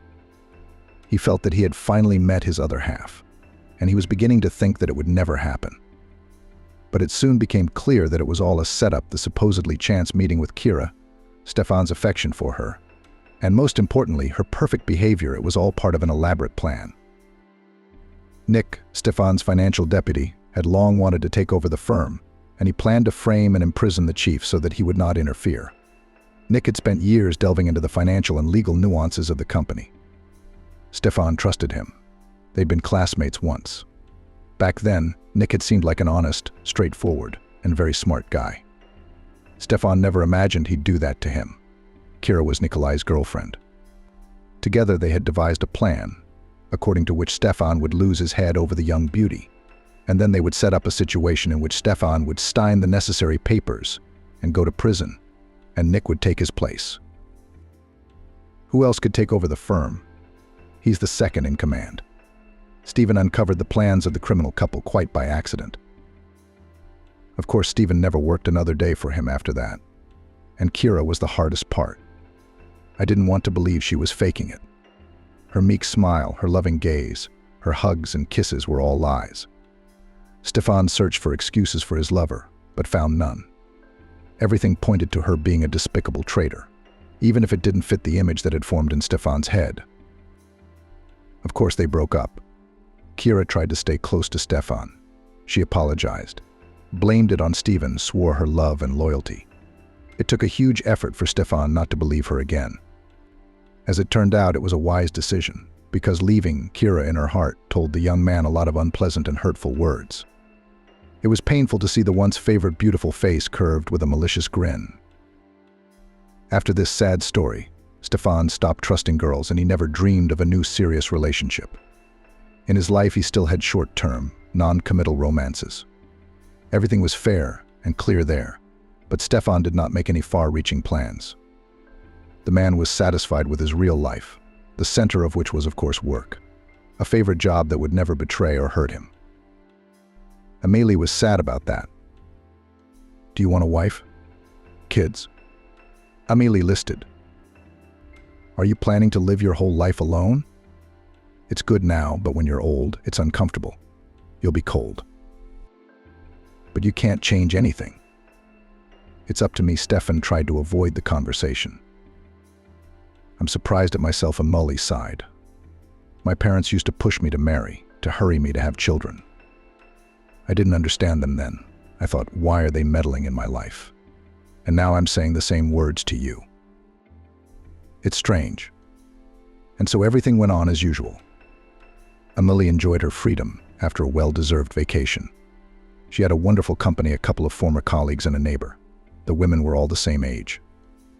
They went to theaters and cafes, just walked in the park, even traveled. Stefan was glad that his mother's life was not limited to soap operas and sitting on the bench in front of the entrance. But a few more years passed, and the man noticed that his mother's behavior began to change. At first, she simply forgot the words, began to tell something, and suddenly stopped talking, unable to continue the phrase. Stefan didn't see anything wrong with that. It happens to everyone. But Amelie was more and more often lost in the dialogues, confused and flapping her eyes. Then the old woman began to forget and confuse important facts of her own biography. It got to the point where she was seriously convincing her son that she had studied to be a chef. Stefan knew very well that his mother had graduated from a pedagogical university. Her friend and neighbor Kate was a chef. She had talked many times about her studies and her work. Here in his mother's head, apparently, and mixed up the facts of her own life and the story of her neighbor. All this could not but alarm Stefan. Moreover, his mother's friends periodically called him with disturbing news. The man signed up Amelie for a consultation with a renowned professor. The diagnosis was disappointing. Alzheimer's is a terrible, irreversible disease that gradually progresses and takes away the most important thing from a person, his personality. You can try to slow down the progression of the disease, the doctor explained to the worried Stefan. But it is impossible to stop it altogether. Of course, Stefan didn't believe the provincial professor's words at first. What could he know, sitting in this hole? Medicine is advancing by leaps and bounds. Surely there is a way to save his mother, to snatch her from the clutches of the insidious disease. So the man put aside all his business and rushed to Amelie's rescue. He took her to the most advanced centers of the country, contacted with foreign luminaries of medicine, appealed even to doctors practicing unconventional methods of treatment. All in vain. The disease continued to progress. Doctors were unanimous in their opinion. Amelie had a particularly severe case of the disease. The elderly woman almost did not respond to therapy. The disease developed rapidly. No medications or medical manipulations were able to slow down the process significantly. It was hard to realize her powerlessness. Stefan had money, connections, and opportunities, but none of that mattered in this situation. Amelie gradually withdrew into her own world, but there were moments of enlightenment when her eyes suddenly became as they had been before, aware, loving, attentive. Unfortunately, it happened less and less often. Stefan looked forward to such moments, to talk to his mother again. He missed her, the old Amelie. But most of the time his mother was now a complete stranger, healthy, childishly capricious, completely unadapted to life and living. Amelie required care and constant supervision. Stefan wanted to move her to his place closer to Paris, but she fiercely opposed. "You want to kick me out of my house and take my apartment for yourself?" Angrily whispered, she looked at her son. The old woman clearly did not recognize Stefan. She saw in the most dear person an enemy. "You'll never make it. Get out, bastard, before I call the police." But with her friends, who continued to visit and support her, Amelie behaved very differently. The old woman suddenly decided that they were her sisters, and she didn't want to leave them. Stefan had to move in with his mother himself. He watched her day and night, because she could easily leave the gas and water on, knock over a cupboard, drink, or eat something completely inedible. It was hard both mentally and physically. It was exhausting, taking up all his energy and time. Stefan couldn't work properly. No, sometimes he had to go to the capital. One of her friends looked after Amelie. But Stefan couldn't take advantage of her friend's kindness. He understood how difficult it was to look after a sick person for 24 hours a day. Amelie still refused to move closer to her son. He couldn't drag her away by force. Even when she was healthy, she didn't like Paris. How will she accept a huge metropolis now that her psyche is so unstable? Doctors unanimously stated that it would be a huge stress for their patient, which would certainly provoke a setback in her condition.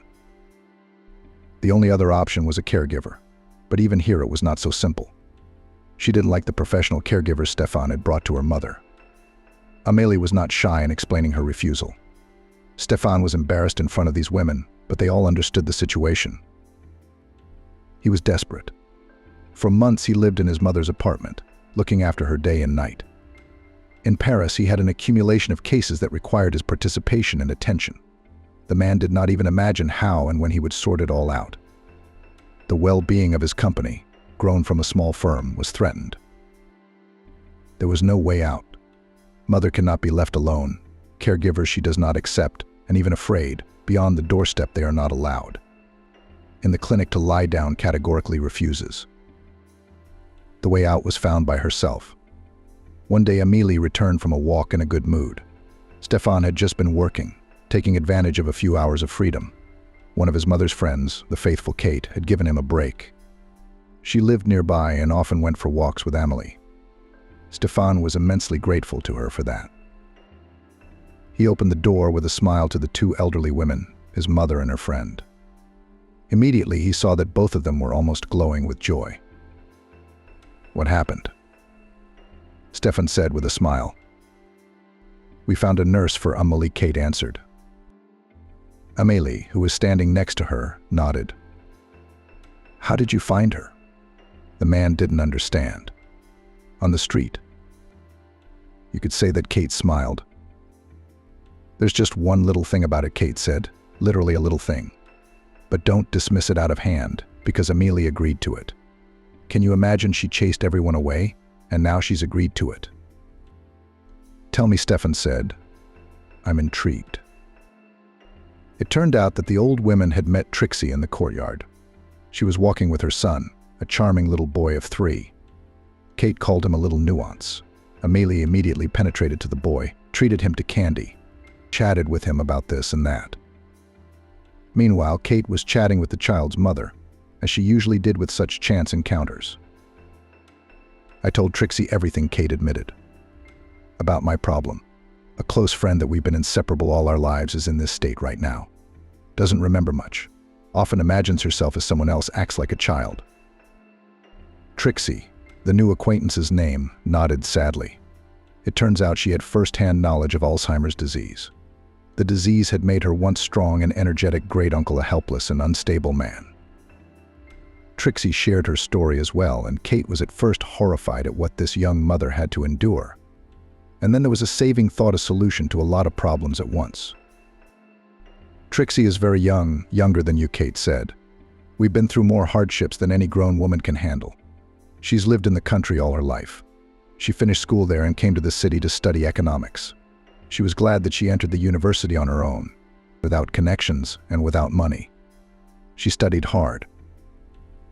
I got a diploma, got a job in a small firm. I rented an apartment, supported myself. And she was very proud of it."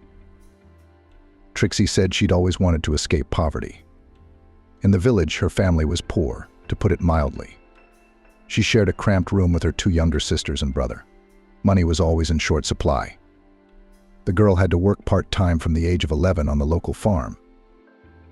They did not starve, of course, but Trixie could only dream of beautiful clothes, technology, travel. The furnishings of the house were not pleasing to the eye, either peeling wallpaper, shabby ceilings, old furniture falling apart.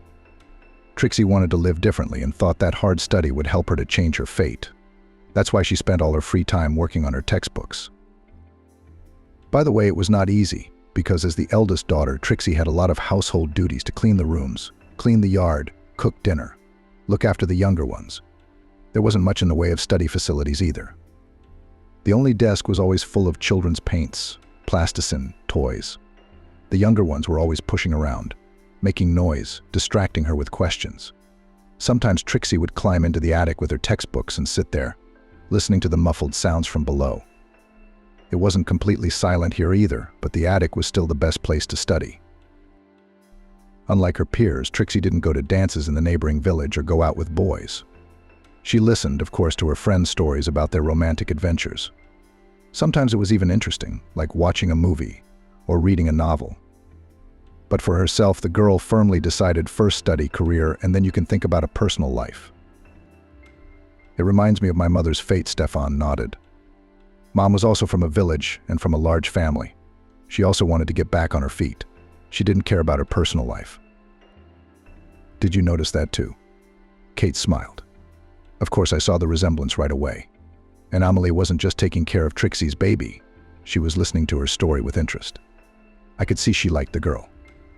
And I liked Trixie, too modest, quiet, sincere. So Trixie graduated from the village school with honors and entered the university. She was given a dormitory and a scholarship. The years of hard study began. Studying was hard, but Trixie loved it.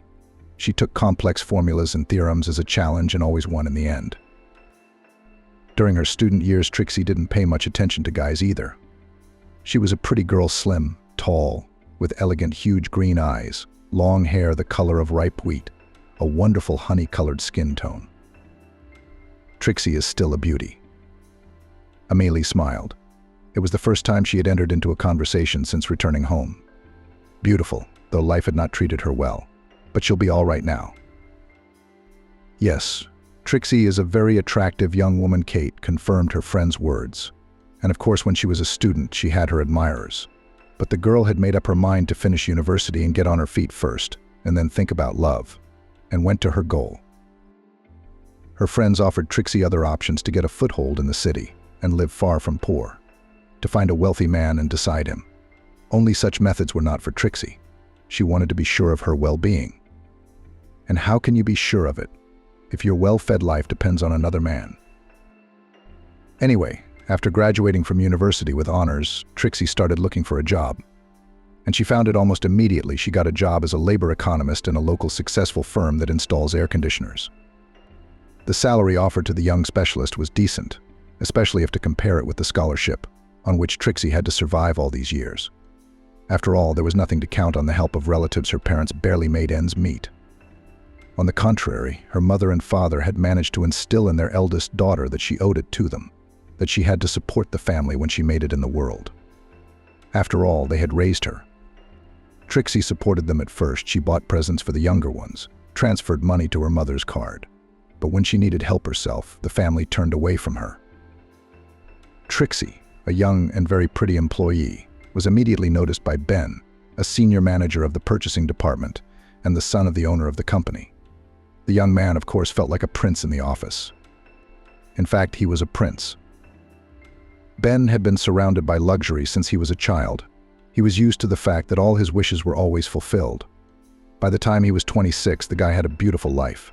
He wanted something new, something unexplored. And then Trixie got a job with them, a modest beauty with huge eyes and a sharp mind. Of course, it wasn't her looks that interested the young man. No, he had dated both models and actresses. A pretty face was not going to catch him. Rather, he was attracted by the special charm of the young new employee. Her behavior, atypical of most girls, intrigued Ben. He wanted to solve Trixie's mystery, to understand her, to get to know her better. That's why he went on the offensive. And Trixie? She was just at the age when it was time to think about a soulmate. Most of her acquaintances were already married and raising children, and she wanted family happiness too. All the more Trixie thought that she had already achieved a lot. She had studied, worked, and supported herself. Trixie was tired of making her way through life alone. She dreamed of a close person, drew an image of a man to talk to in the evening, who would embrace her after a hard day's work. That's where Ben came in. He was very skillfully courting a young female employee. You bet the guy was a pro at it. Flowers, nice surprises, exquisite compliments, admiring glances. Ben knew how to surprise any girl, and was proud of the fact that he could find an approach to everyone. But he'd never met anyone like Trixie before. It was not an easy task, but it was even more interesting. In the end, of course, Ben managed to make Trixie fall in love with him. They started dating. The girl didn't realize that Ben was the son of the owner of the firm. If she had, she might have been more careful. Then she realized it, of course, colleagues at work, noticing that Trixie began a relationship with Ben, told her who his father was. But it was too late. Trixie had fallen head over heels in love. The girl could not imagine her life without Ben. He actually lived in her apartment, and Trixie was completely satisfied with it. The young people had been together for about 2 years. Probably Ben really had strong feelings for Trixie. Before, his affairs had lasted 6 months at the most. But here Ben wanted to take care of someone for the first time in his life. That's what Trixie had taught him, by the way. She cooked him delicious meals, took interest in his affairs and well-being, and didn't demand anything in return. On the contrary, When Ben gave her something, the girl was very touchingly embarrassed. Of course, the father eventually learned about his son's affair. At first, the man did not attach much importance to it. Ben was young, in love, well-to-do. The flighty young man was living his lifestyle. The wise father allowed his son to enjoy his youth, because he realized that if he didn't get used up in his youth, he would strive to go out all his life, all in due time. But the news that Ben had a serious relationship made him tense. It wasn't the right choice. A poor country girl with no family. She's probably hitting on the son of wealthy parents on purpose. She wants to take any chance she can to escape poverty. There are plenty of people like Trixie. But Ben is not a means to her ends. Ben, a young fool in love, doesn't realize he's being used. He says something about her purity and sincerity. He assures her there are no other girls like her in the world. No wonder, because Ben's social circle before he met Trixie was made up of spoiled girls from fairly well-to-do families, fixated on beauty, luxury, and entertainment. Probably this Trixie was wise beyond her years and realized how to behave to make a young man lose his head. Well, good for her, she did it well. Except she didn't take one thing into account. Ben has a father who won't let his son make a fatal mistake. The man decided to send Ben on an internship abroad. Out of sight, out of mind. The father knew his son well. Ben would have a new love there, then a second, then a third. Nothing at Trixie will work out, and it is necessary to act quickly, because such a clever girl to consolidate the effect may well get pregnant. And then she will have a powerful lever to siphon money from a rich family with the help of a child. It's a plan as old as time, but it's still as effective as ever. Anyway, Ben flew away across the ocean. Kate continued the story. Amelie listened attentively to her friend and shook her head. In her eyes, she clearly read pity for the main character of the story, Trixie. Just like in the Carlson cartoon. He flew away, but he promised to come back. He didn't, Amelie said. Just as the wise parent expected, Ben met the next girl of his dreams across the ocean and decided to stay by her side. His father even helped his son start a small business in another country so that he could support himself and his new lover. The man always backed up the only child, did everything to make his life bright, trouble-free, happy. But Trixie had no one to help her. The girl, unlike Ben, very soon found herself in a desperate situation. Soon after the departure of her beloved, Trixie suddenly realized that she was expecting a child. They did not plan to have children yet, so the news did not become for Trixie joyful. On the contrary, the girl felt fear Ben wasn't around and wouldn't be for a long time. The internship was planned to be long, so necessary for Ben's career. Trixie understood, but still felt pain and longing in her soul, not seeing her own face for so long. And then Ben had deleted himself from everyone's social media.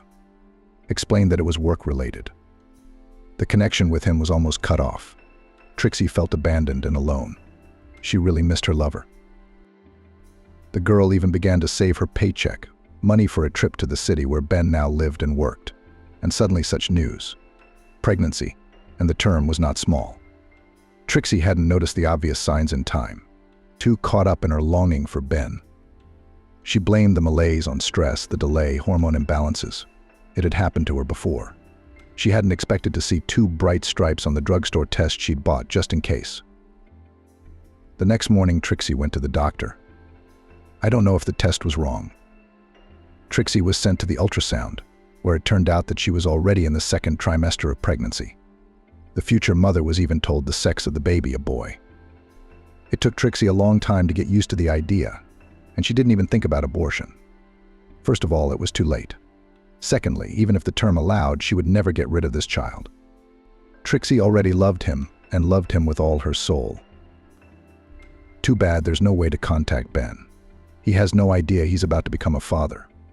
Surely Ben will be happy when he finds out they're having a boy. I mean, most guys dream of having sons.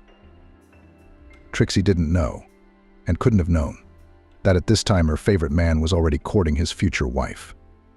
A beautiful girl from a wealthy family, the union with which the boy's father entirely approved. No, Ben genuinely loved Trixie when they were together. The lad was quite honest about that, but his father was right about his son. The guy was characterized by his windiness and carelessness and couldn't stay alone for long. Trixie didn't know what to do, how to contact Ben. He wasn't on social media now. The guy's phone wasn't answering. He must have had to change his number. Strange that he hadn't warned her. Even weirder that he didn't call her himself. One day, the girl plucked up her courage and went to the central office to see Ben's father. If anyone could tell her the truth about him, it was only him. It was not an easy step to take, but Trixie had no choice. Time was running out and the due date was fast approaching. It was impossible to survive on maternity pay. It was barely enough money for a rented house. And the baby needs a father, needs a family man around from the first days of life. Trixie can't handle a baby alone. So one sunny June morning, Trixie went to the office of the boss and owner of the firm where she worked to meet Ben's father.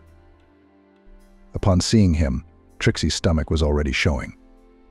The man had figured it out, Kate pronounced. He spoke to the girl rudely and ugly. He said right off the bat that she wasn't the first. Allegedly, she was pregnant by his son, and that he'd met dozens like her. He said that his son was in the middle of wedding preparations in another country, and that Ben wasn't coming back. When Trixie said they could do a DNA test, so there was no doubt about it, the man got angry. He thought Trixie was threatening him and said that if that test proved the child's parentage to Ben, he would condemn the grandchild and raise him himself. And Trixie would go back where she came from, back to her country hole. Anyway, Trixie left the office with nothing. She took a long time to digest the news she'd learned from Ben's boss he was getting ready to get married. Wow, how quickly he'd forgotten her. It was painful and hurtful, but Trixie had no time to sign. She had a lot of issues to solve, to find a cheaper apartment, to buy everything she needed for the baby, to put aside money for the first time, because she wouldn't be able to work for a few months. She had to survive in the conditions that fate offered. Ben's family would not even think about recognizing the child. The chief had made it clear, if anything, he would condemn the baby, and he would certainly succeed. He's got money, power, connections on his side. Trixie was no match for such a man. Trixie decided to stay out of the sight of such men. She was afraid of Ben's father now. She dreaded the prospect of being without the son she had grown to love with all her soul. Soon Trixie was hit with a new misfortune. She was fired. She was dismissed as a pregnant woman under the article incompatibility with her position. With such an entry in her labor book, and even with a small child in her arms, no employer will definitely not hire her. Ben's father was probably taking revenge on the one who had caused him so much trouble. Trixie had to rent a tiny room on the outskirts of the city and work unofficially as a cleaner until the birth. She couldn't have gotten another job anyway. Pregnant, and with such a record in her employment book, Trixie had a small financial safety cushion. The money she'd been saving for a trip to see her lover, but it had run out 3 months after little Edward was born. So Trixie went back to scrubbing driveways. She carried the baby in a carrier, carrying him from floor to floor to floor, down corridors, platforms, stairs, and at the same time singing lullabies or telling Edward stories. It was hard, but there was no other way out. The family, of course, didn't help Trixie's predicament. On the contrary, she received more reproaches than from Ben's father. She was called a disgrace to the family. Trixie, in dire need of support, was hurt to tears to hear these words.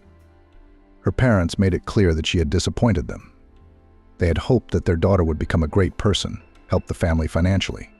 And everything was going that way at first, and she dared to get into such a situation. Then the baby grew up, and it got easier, Kate continued. Edward is such a bright, serious little boy. He's just a baby. He helps his mother with everything. Trixie could work more now, and earn more money. So she and her son moved here from a bad neighborhood. Trixie rented a better apartment and continues to work as a cleaner, and at the same time is studying for a programmer on some free program. She's unlikely to be hired as an economist now, after this entry in her labor record. And there are more opportunities to earn money as a programmer. So Trixie's doing her best for her son. But it's hard for her to clean the entrances and study. You can see how tired she is. We feel sorry for her, Anomaly. We're good judges of character. We knew right away that Trixie was kind and honest. But she'd had some bad luck in life. That's an amazing story. Stefan shook his head. Can we make a movie about Trixie's life? You don't know the most important thing, Kate smiled mysteriously. Your mom Amelie suggested a wonderful thing. She asked Trixie if she would be her nurse. She offered. Stefan wondered. She's good at it. I didn't realize it right away. I couldn't think of a better option. Trixie is honest, kind, and attentive. She'll talk to Amelie and remind her to take her medicine on time. And she's gentle, kind, smiling. And she has a good boy. She and Amelie hit it off right away. Amelie is like a child sometimes. They'll have fun together. Old boy Kate nodded. And Trixie, instead of scrubbing floors, will study in peace and look after your mother. It doesn't take much physical labor, and it doesn't take much time. And you'll offer her a good salary, of course. With what? See how good that makes everyone feel. Kate's eyes brightened up. She thought it was a wonderful idea. Amelie also thought it was a good idea. But Stefan was still hesitant to let a complete stranger from the street into the house. I don't know what she'd told the two old ladies. Maybe Trixie was a liar, but she had decided to give the old ladies a good talking to, and they didn't know what was what. How smart is it to fool old ladies, one of whom has such a serious illness? But I need to meet Trixie. Ask her a few questions, talk things over. She's going to work now, but she'll come by tonight, Kate said. I've got an 8 o'clock appointment with her. So wait, Trixie promised she'd come by. I'm sure you'll like her. The doorbell rang around 8. Stefan opened it. A young woman stood on the doorstep. Slim, pale, with a tired face but a shy smile. By the hand she held a little boy. Here he looked quite happy and confident. He smiled broadly at Stefan, looking him straight in the eyes. The man felt warm inside. This child was quite charming. Hello, the woman said. I'm Trixie.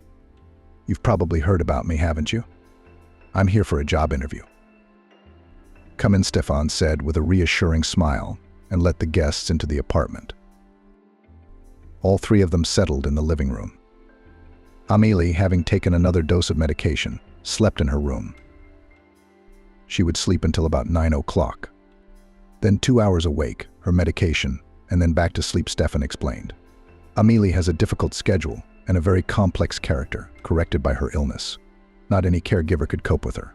I can barely manage myself. But Kate was confident Trixie could do it. I know your story, Stefan said, looking at Trixie.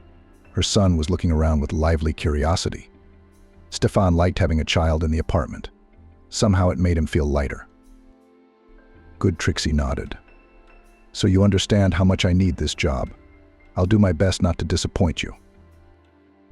Amelie and I have hit it off, Stefan smiled. It was surprising, because she had rejected so many professional caregivers. All of them had something wrong with her. Did she take to you right away? I think she's a wonderful, kind person, Trixie shrugged. I'm glad you think so. Mom has a very special schedule. She has to be on a strict regimen, taking her pills by the hour, or her condition will worsen. I also read to her twice a day, the first time a newspaper with news, the second time something from the classics she chooses. I see, I've already mapped out Mom's day for you. Can we start tomorrow? You're really taking me? A smile lit up Trixie's pretty face. Just like that. Stefan grinned. 2 old ladies have made me such a spectacular advertisement. Trixie laughed. You see, that's the thing. I don't know if you realize that the baby will be living here with me, of course. With you and my mother. Stefan said calmly. That's out of the question. Thank you. The young woman's eyes expressed gratitude. I think she almost cried. Perhaps fate had treated her unfairly. If Trixie is so happy about this job, it's not easy to look after someone with such a disease. Trixie knows what she's getting into, and she's still excited about it. Trixie and the baby showed up the next morning. They didn't have much with them, just a couple of backpacks and a small travel bag. Good morning, Stefan smiled. You're just in time. Make yourself comfortable, get settled in. Mom will be up in an hour. I've written out her day in detail. He put the sheet on the kitchen table. Good, Trixie nodded. Oh, and if you need anything, call me any time of the day or night. I'm leaving for the local office right now. Now I finally have time for a full-time job. I'm staying here in my old apartment for a couple days. Of course. I'll visit you every night. I'll see how you're doing, and if all goes well, I'll go back to New York, but I'll stay in touch with you, of course. Yes, I see, Trixie smiled. Everything will be fine, don't even doubt it. and things did get better. Stefan, who was still in his hometown for a couple days, made sure Trixie was doing fine. Amelie looked happy. She was in an elevated mood the whole time. She liked both Trixie and her adorable baby boy. Trixie was happy too. "This job is a gift from heaven and a reward for all my toil and suffering," she told Stefan more than once. "It's a pleasure to look after your mother. We talk a lot. She sometimes recalls stories from her life, and it's interesting to hear about her years as a teacher. Amelie is very intelligent and sensitive, and she and Edward are very good friends. They can play together for hours, they can build constructors or draw something. It's good that everything is so wonderful." Stefan was genuinely happy. The apartment was now cozy, warm, and somehow attractive. Stefan came in the evenings to visit Amelie and ask Trixie how things were going, and then he didn't want to leave at all. But Stefan couldn't stay either. It would probably embarrass Trixie. "Everything's great," Trixie smiled. "Amelie and I are walking, reading, talking, even cooking together. Turns out she remembers a lot of recipes by heart. True, she can't always retrieve them from memory, but the insights happen while she and Edward play or draw. I study quietly. I can't tell you how grateful I am for this offer. It's a lifesaver for Edward and me." "I'm grateful to you," Stefan replied sincerely. "You make my mom's life happy, and you give me my freedom. I have to get back to New York. I have so much to do there." Stefan flew home with a peaceful heart. Immediately, he was overwhelmed by a mountain of problems. The business had gone too long without the owner's close attention. Stefan plunged headlong into work. The rubble was gradually getting smaller. Even breathing became easier. Every evening he called Trixie via video link. She would tell Stefan how his mother's days were going. Sometimes Amelie would come to the screen herself. Sometimes she recognized her son, other times she didn't. It was scary and painful. It must be impossible to get used to. Despite the treatment, the disease progressed. To top it all off, there were heart problems. Strong drugs had side effects on the whole body, but you couldn't do without them. Trixie took Amelie to the hospital, gave her pills by the hour, put her to bed on time, and looked after her. She seemed to genuinely feel sorry for the elderly woman who had suffered such a serious illness. Trixie helped Kate. Sometimes she was joined by other friends who lived farther away. All of them, like Amelie, had also grown to love Trixie and her son. Stefan rejoiced. He loved that his mom had an interesting and busy life. Doctors unanimously said that positive emotions can slow down the development of the disease. One day, a man named Stefan looked forward to those evening conversations with Trixie all day long. She was a remarkably bright and friendly person. As soon as she said a few words to him, he felt light and calm at heart. Trixie energized him with positivity and energy. She was also, without a doubt, a real beauty. Her eyes the color of birch bark, like two blue lakes, shone on her beautiful face. Now Stefan involuntarily compared the women around him. Many of them were good-looking, but they were spoiled by their haughty appearance, their deliberate capriciousness, their coldness, or, on the contrary, their excessive imposition. Trixie, on the other hand, was natural, lively, real, and incredibly kind. Stefan was glad to have such a person in his life. Sometimes the man came to his hometown of Houston to visit his mother. Now he always brought Edward gifts. It was so nice to choose cars, radio-controlled toys, robots, constructors and children's stores. It turned out that there were so many interesting toys now. It was even more joyful to see the boy's eyes light up with delight. Then they worked out together how to control another machine and what actions can be performed by a cool robot. That was interesting too. Edward was really reaching out to Stefan. He must have missed the attention of a boy. Stefan understood Edward perfectly well. He was in the same situation himself, and so he tried to talk to him more during his visits. Trixie always prepared a festive dinner the night before Stefan arrived. The woman even involved Amy's grandmother in the preparation. She read on the internet that such activities are useful for people with her disease. Patients need to do some household chores for as long as possible, otherwise the disease progresses quickly and they become completely helpless. Stefan enjoyed talking to Trixie, not only about her mother, but about the life of this amazing woman herself. And Trixie seemed genuinely interested in Stefan's affairs. Sitting in the living room, they could talk for hours on end about everything, and nothing at the same time. Little Edward would pop up every now and then and insert his own lines, which both adults laughed lightheartedly at. Stefan loved those evenings with all his soul. Each time he wanted to stay in Houston longer, but business required his direct involvement. So the man returned to New York. One day, Stefan's former classmate Tom, who for a long time had been almost the man's only best friend, invited him to a wedding. Tom did not go anywhere, so he stayed to live in his hometown. He opened his own business here, in which he was very successful. Stefan repeatedly called him to New York, drawing him tantalizing prospects. But Tom always replied that he was fine at home. He wasn't attracted to the capital, so Tom got married. They decided to have a large-scale celebration with hired artists, a spectacular show program, dancing until morning, and of course he invited Stefan to the party. He of course agreed, put aside all his business, and came to his hometown. He was excited about the upcoming celebration and the opportunity to visit his mother and Trixie. On the eve of the celebration, Tom called Stefan and shocked him with the news. "You see, friend, you don't have to come to the wedding alone, but with a girl." Why is that? Stefan wondered. Tom had never made such a demand before. Here's the thing. One of DG's relatives won't be able to make it. It's an urgent business trip. It's an influential person. But his spouse is going, and he's only letting her go on condition that all the men are with the ladies. Jealous. Otherwise he won't let his wife go. Now that's a tough patriarchy. Stefan stretched out. It's commonplace here in the province, so far, Tom joked. Not like what you've got up there in New York. Where am I going to find a girl? Stefan stretched out confusedly. I don't have anyone right now. Paul, one of ours, over there. Kira, she's kind of divorced. I don't think anyone would mind going to a party with you. I mean, it's just a formality. Okay, I'll think of something. Stefan agreed. Don't worry, I'll be there as agreed. Pressing the reset button, the man thought for a moment. Why are you upset? Emily asked. Stefan flinched. His mother had been sitting next to him during the conversation, but she looked absent. It seemed to him that she was in her own world again. But Amelie seemed to have heard and understood everything this time. Tom says I should bring a girl to his wedding. I don't have anyone in mind.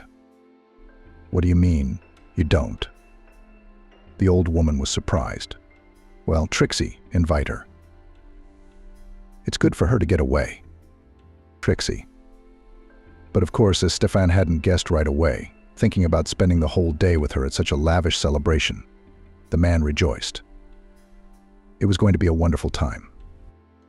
Trixie flushed to the roots of her hair when she heard Stefan's proposal. I don't know, she said. I don't feel comfortable. And Amelie and Edward. You can't leave them alone all day. Don't worry about Kate taking care of the family. I'll make arrangements with her, so I'll do it. Of course, Trixie said, smiling. It's probably been ages since I've been anywhere. Let's make up for it. Please, Stefan said. I'll be ready by 10 tomorrow, and I'll pick you up. In the morning, a complete stranger, Trixie, jumped out of the driveway. Stefan had never seen her like this before. She wore a flowing dress of a lovely emerald hue that suited her eyes. It fitted her slender figure beautifully, the wide satin hemline emphasizing her slim waist. The belt emphasized her slim waist, and her wrist was adorned with massive bracelets of dark green stones. All of these things Trixie had rented from her daughter Kate. Trixie's hair, usually gathered in a ponytail or a bundle, fell loosely over her shoulders. It was adorned with light curls. Trixie looked like a mermaid in this image, enchanting, beautiful, ethereal beauty. Trixie made light makeup, tinted her eyelashes, applied light pink lipstick on her lips. It all emphasized the natural beauty of her face. Stefan looked at Trixie admiringly. He didn't want to take his eyes off her. Yes, he had always seen that she was beautiful, but today he was still amazed. At the sight of this marvel you are. You look absolutely marvelous, Stefan said. He couldn't find the words to express his impressions of what he had seen. Thank you, Trixie smiled, and surprisingly she didn't look embarrassed. As usual, she didn't avert her eyes. They pulled up in front of the old registry office. It was the only place in their town where marriages were registered. Parking was hard to find, Tom had warned them that there would be a lot of guests. Stefan took Trixie's hand and led her past the dressed-up people to the right hall. Periodically, the man said hello to someone he knew, but didn't stop to talk to them. He would have time for that. Right now, he didn't want to disturb the idyll. He walked with Trixie through the crowd and held her hand in his. People were looking at them, whispering. Stefan saw it and heard it, and to his feelings was added one more, the pride of having such a gorgeous beauty, a real mermaid, by his side. Trixie was looking around with interest. It was obvious that she liked everything that was going on. Then, finally, Stefan saw Tom. He looked very organic and effective in the role of the groom. Next to him stood the beautiful DG in an obviously expensive ivory dress.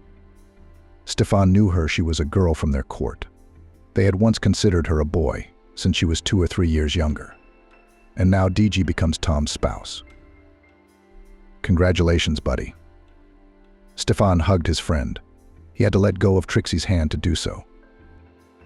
Thank you. And you too. Tom whispered to him. Your lady of the heart. She's beautiful. Why did you lie to me yesterday about not having a boyfriend? You two obviously adore each other. Really? Stefan was surprised. Do you think so? I don't think so, Tom smiled. And then there was a solemn registration of the marriage, a traditional trip with a photographer to the local sites and monuments. People were having fun and socializing. One by one, bottles of champagne were opened. Trixie immediately made friends with the bride. They joked merrily with each other and exchanged friendly remarks. The man relaxed for the first time in a long time. Tense work, problems with suppliers, anxious thoughts about his mother's rapidly deteriorating health, all of this had receded somewhere. He was having fun with his friends, laughing at the jokes of others and joking himself, enjoying the closeness of his beautiful companion. And she, it seemed, also felt in a pair with him organically and naturally. The first part of the wedding was over, and everyone went to the restaurant. There, the guests were waiting for a luxurious show program, a good host, spectacular numbers, dances, contests, delicious snacks. The man and his companion danced a lot. The girl moved quite gracefully and relaxed, certainly leading the dance. It was easy and pleasant to adjust to her movements. He did not like and could not dance, but he could not refuse his beautiful lady. The day flew by. It got dark outside the windows, but the holiday was not going to end yet. It was time for the next key moment of the celebration, the hunt for the bride's bouquet. All the unmarried were lined up in a row in the center of the hall. The girl did not want to go, but the man gently pushed her towards the others. The bride turned around at the girls, frozen in anticipation, and smiled slyly at them. It seemed to the man that she winked at his companion. And then the bride threw the bouquet to her. The bouquet itself flew into her hands. Applause broke out, and the host asked the man to come out to his lady. He approached the embarrassed girl and took her hand. She looked quite confused, so he put his arm around her waist encouragingly. Well, young man, said the host into the microphone. You see, fate has decreed that your wedding is next. Kiss the bride. The guests around began to applaud, and then also chanted bitter, bitter. You see, there's no other way out, he smiled affectionately at the girl. And he did what he had dreamed of all evening, kissed her. She was at first a little embarrassed in his arms, but then she embraced the man, pressed herself against him, and answered the kiss. Stefan wanted that moment to last forever. But sure enough, after a few moments, Trixie pulled away. She was looking at the man in a kind of frightened way. This is the most beautiful kiss I've ever seen, the host continued to broadcast. Everything is going to be great with you guys. Stefan led Trixie by the hand to the back of the room where there were fewer people. He wanted to say something to her, to cheer her up, to ease the awkwardness after the kiss, but he couldn't find the words. The man was overwhelmed with emotion. He suddenly put his arms around Trixie again and tried to kiss her, but she gently pulled him away. No, Trixie shook her head. You're my employer, I'm a subordinate. I've had an office romance before and I know how it ends. I can't lose this job, do you understand? Stefan nodded. Trixie had a right to distance herself. Only were they really just employers and subordinates. What about their heart-to-heart talks, the companionship that made both of them feel warm? What about that kiss, which Stefan was sure had brought pleasant emotions to her too? What about the hand in his palm? The rest of the evening passed without incident. Trixie was always there for him. She was also smiling at Stefan, taking his hand again. The man admired her, caught her glances and smiles, watched Trixie's graceful movements, and fought the urge to hug and kiss her again. The man realized he was in love. In love for probably the second time in his life. And Trixie seemed to sympathize with him, too. But she was afraid. There was too much at stake for her in the event of another mistake. Stefan made no more attempts to hug or kiss Trixie. He was just acting like a good friend again. He didn't want their relationship to lose its ease, its naturalness. Let things go the way they were going. After the party, Stefan took Trixie home in a cab. "Thank you for a wonderful evening," the beautiful woman smiled at him as she got out of the car. "I'd never been to an event like this before. I guess I felt like Cinderella when I got to the ball." "I'm glad you liked it," Stefan nodded.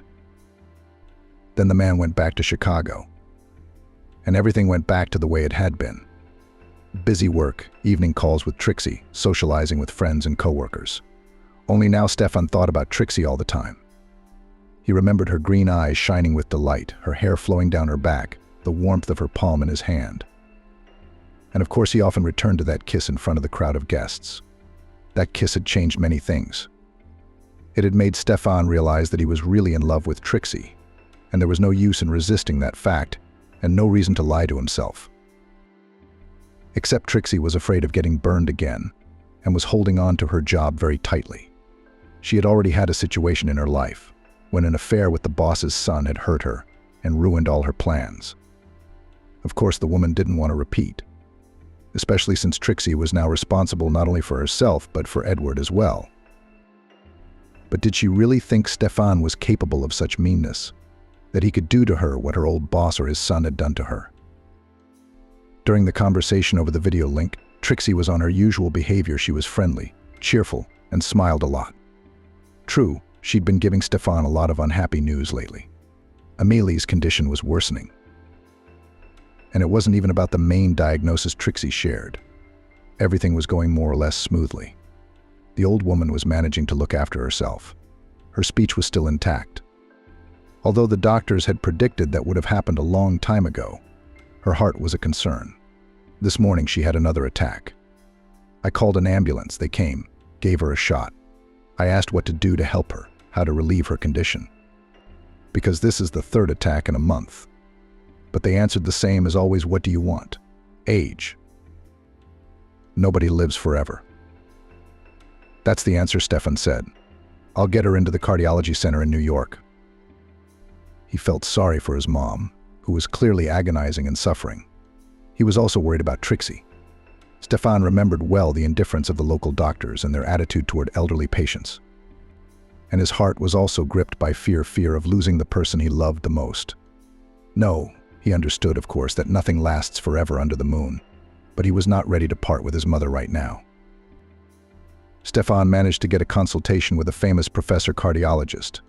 He won a place for his mother in the best cardiac center in the country and rented a special car for transportation of elderly and seriously ill patients. All this cost him some labor and took time. As it turned out later, there was almost no time.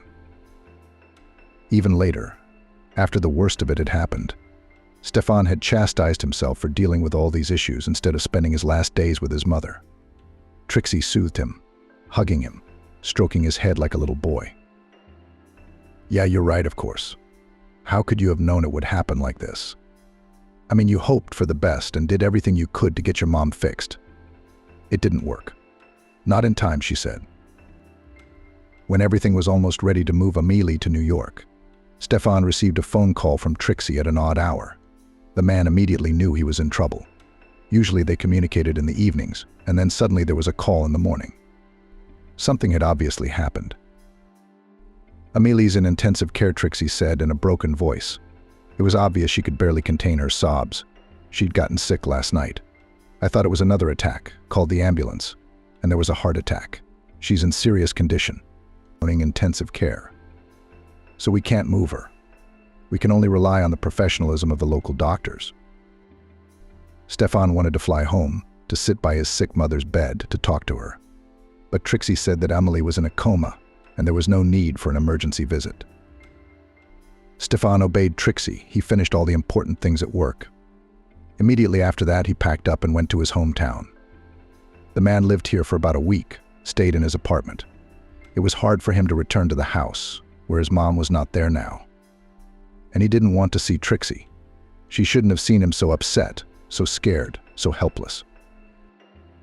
The man had been in touch with the doctors the whole time. He'd procured the necessary medications and even equipment for her mom, constantly inquired about her well-being, brought the best doctors to the hospital. But Amelie's condition, despite all these efforts, remained stably serious. And then suddenly that call at 6 in the morning. Yes, Stefan understood that his mother was between life and death for a week, but to the last he hoped for a favorable outcome. He believed, like a child, in a miracle. The doctor's words that morning came as a surprise and a heavy blow to the man. Through the pain, tears, and despair, another, seemingly inappropriate thought took shape in his head. What about Trixie? After all we had in common was Amelie. Now that Mom is gone, Trixie and little Edward will be out of my life too. The realization made Stefan feel even more painful. On that day, he found the strength to go home. He had to find some paperwork for the burial. Trixie threw herself around his neck, hugged him tightly, and sobbed. "I'm going to miss her so much," she sobbed. Stefan cried too. He felt neither shame nor embarrassment. He was saying aloud what was tormenting him: his own guilt for not saving his mother in time, and his regret for not being with her the last few days before the heart attack. Trixie calmed the man down, made logical arguments, found the right words. 3 days flew by. The funeral, the wake, settling a mass of legalities, and the agony of getting used to the idea that Amelie was gone and would never be again. Trixie was there for him, helping, supporting. For Edward's sake, Kate had taken him in for the time being. "The boy doesn't need to see all this and have his heart ripped out," she said. "It's too much stress for a young child. Let him stay with me for a while." Trixie and Stefan agreed that it would indeed be best. Then the day came when Trixie packed her things and got ready to move out. She called Stefan and said, "Edward and I are leaving for a rented apartment. Thank you for such a great job and a wonderful time." "I'll leave the keys with Kate," Trixie said. "It was a pleasure to meet you." Stefan didn't know what to say to Trixie.